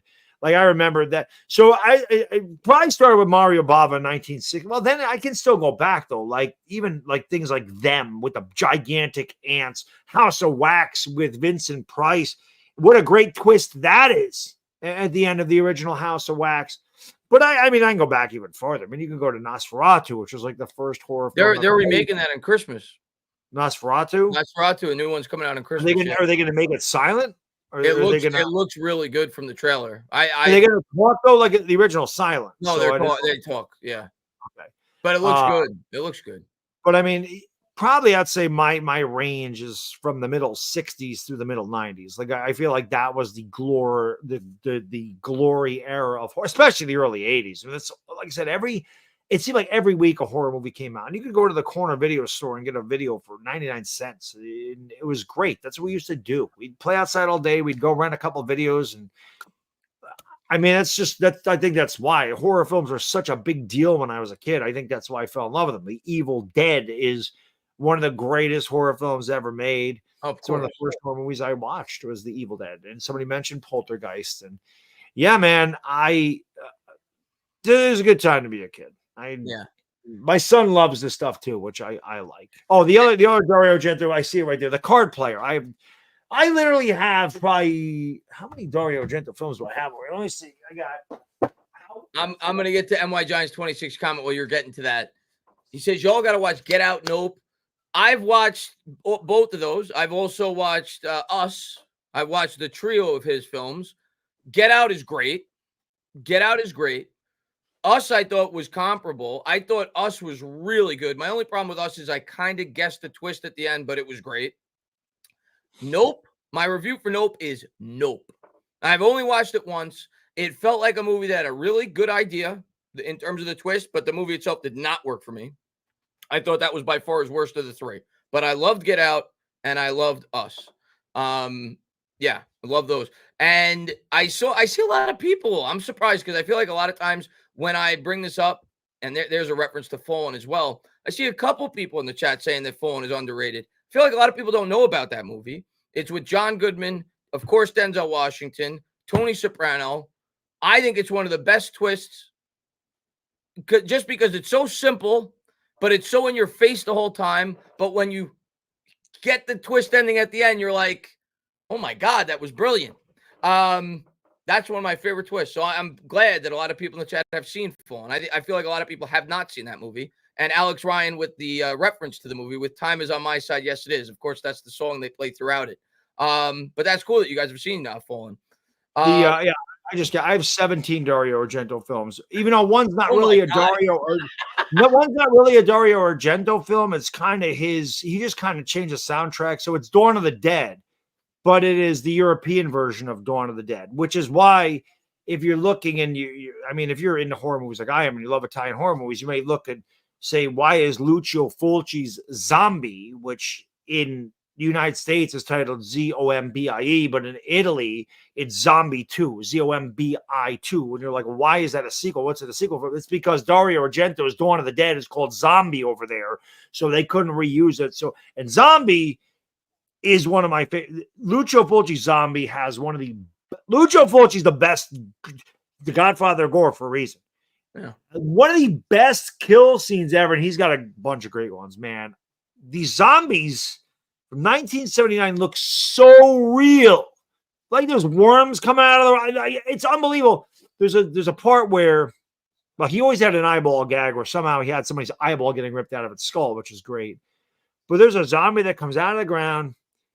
He just freaking launches at this woman's neck and he grabs on it in slow motion. You just see the skin being pulled away from her neck and all this blood starts shooting out. And I was like, yeah, that was so awesome. It's one of my favorite kills. Or Tenebrae is probably my favorite kill, where the guy takes an axe, chops the girl's wrist off, and she just squirts blood all over the wall. And then he axes her in the back of the head. It's just great. But that was a Dario. If you're into that kind of gore, and I know you don't watch, a lot of movies outside of the 80s, I don't know how many Quentin Tarantino movies you've seen. You would probably love his gore. So I don't like CGI. I hate it. It's not CGI. Okay. Did you see Inglourious Bastards? I did not. I think you would love that movie. Like if you're into like that kind of gore. But it's got to be, like I said, it's more because of, I like the old Twinkie dip Cairo syrup. I get it. I like plastic. Like I like The Thing. Like the things that they did with The Thing are awesome. Yeah, that's more my style of stuff. But I'm a big Italian horror movie. I love it because there was no censorship, man. They did what they gotta do. Full frontal nudity. They didn't care, man. There's no rules. Yeah, with those movies, they're great. My wife would inevitably come down. I'd be watching something, Torso, whatever the hell it is. What's the other one? There's Torso, Black Belly of the Tarantula. I'd be watching. There's always these sex scenes in it. Women on women, whatever. My wife comes down. Inevitably, it's always one of those scenes. She goes, what are you watching, porn again? She said, I'm like, you guys know I've never watched porn in my life. But she says it to me all the time. She said, you watch porn? Yeah, sure. They always have those in those movies. Of course. They're always known for those types of scenes in the 80s horror. No one says, if the Giants do find a way to be 7-3 by the bye, you're dreaming, but I like dreamers. How would you all feel? And you think we make the playoffs and make a big run in the playoffs? If we're 7-3, known, which I don't think we will be, but I pray you're right. If we're 7-3, dude, sky's the limit. We're 7-3. At that point, sky's the limit. Like, let's go to war. I'm not scared of anybody in the NFC at that point. So got a long way to go before we get there. But yeah, I'd feel like the sky's the limit. I would feel like, because at that point, Baddog, you look around the NFC, if the Giants are 7-3, you say to yourself, nobody in our division's better than us at that point, more than likely. Right. Nobody in the NFC is probably better than us except for Minnesota, maybe. Minnesota. The North is falling off. The Lions are really good. The Packers are dangerous. Like, I'm not, but Yeah, if we're 7-3, I'm not going to look at anybody and be like, we can't beat that team. I'm going to be like, yeah, we got a shot. So long way to go, though. Yeah. Long way to go, though. But guys, we went a little overtime, but I had a lot of fun talking movies with you guys tonight. Of course, we got a big game on Sunday night. We'll be live Sunday in the morning on Bad Dogs. Of course, Sunday night on Bad Dogs. I'll be live after the game, more than likely. After the game, just talk to you guys on this channel, being that I'm off work on Monday, so I'm looking forward to that. And yeah, let's hope we get a win. We need it. New York sports seem like they're starting to make a turn. Bad Dog, of course. The Mets and Yankees were inches away from a Subway Series. You got the Liberty in the championship. The Giants finally have an offensive line. The Knicks should be in the championship this year. The Knicks. The Rangers are always competing for a Stanley Cup championship. Yeah. And maybe the Giants can, and the Jets will jet. I mean, I don't know what to say about the Jets. Listen, man. They just jet. I feel bad for Jets fans, man. Like, think about life as a Jets fan real quick.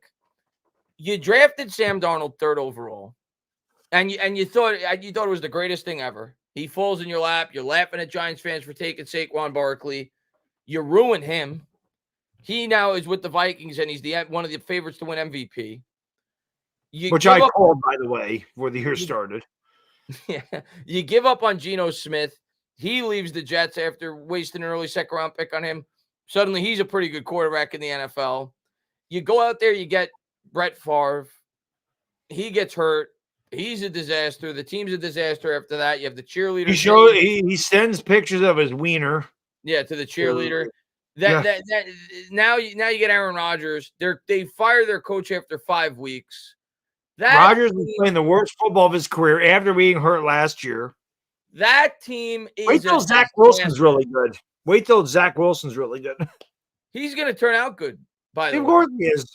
He's going to turn out good. I guarantee it. Zach Wilson's going to go to a team. He's going to get a chance, and he's going to turn out good. The Jets just ruined. The Jets will jet. The Jets will jet. There's no other way to put it. The Jets will inevitably jet. Yeah. But Bad Dog, close it out. Yeah, this is always a fun stream. And if we get off topic, what should we do? But it is exciting, man. The Giants definitely played a really good game on Sunday against Seattle. And, we have an opportunity to get to 500. And if you would have told me we were 500 after 6 games this year, I'd be very happy. I think we're going in the right direction. Definitely a winnable game. We can run the football and own time possession. I feel like we're going to come out of here with a win. I'm just kind of got my guard up still with the Giants, but I feel like we can win this freaking game. Let's get this freaking win. And listen, enjoy the rest of your weekend. We'll see you Sunday morning for the pregame show, and then we'll see you Sunday night for the Giants and Bengals. For the entertainment talking sports, the Bad Diggity Dizzle. We gone. Peace. And go Sooners. Beat Texas tomorrow. Thank you. Let's go. It's a big game for you guys tomorrow. It is a big game.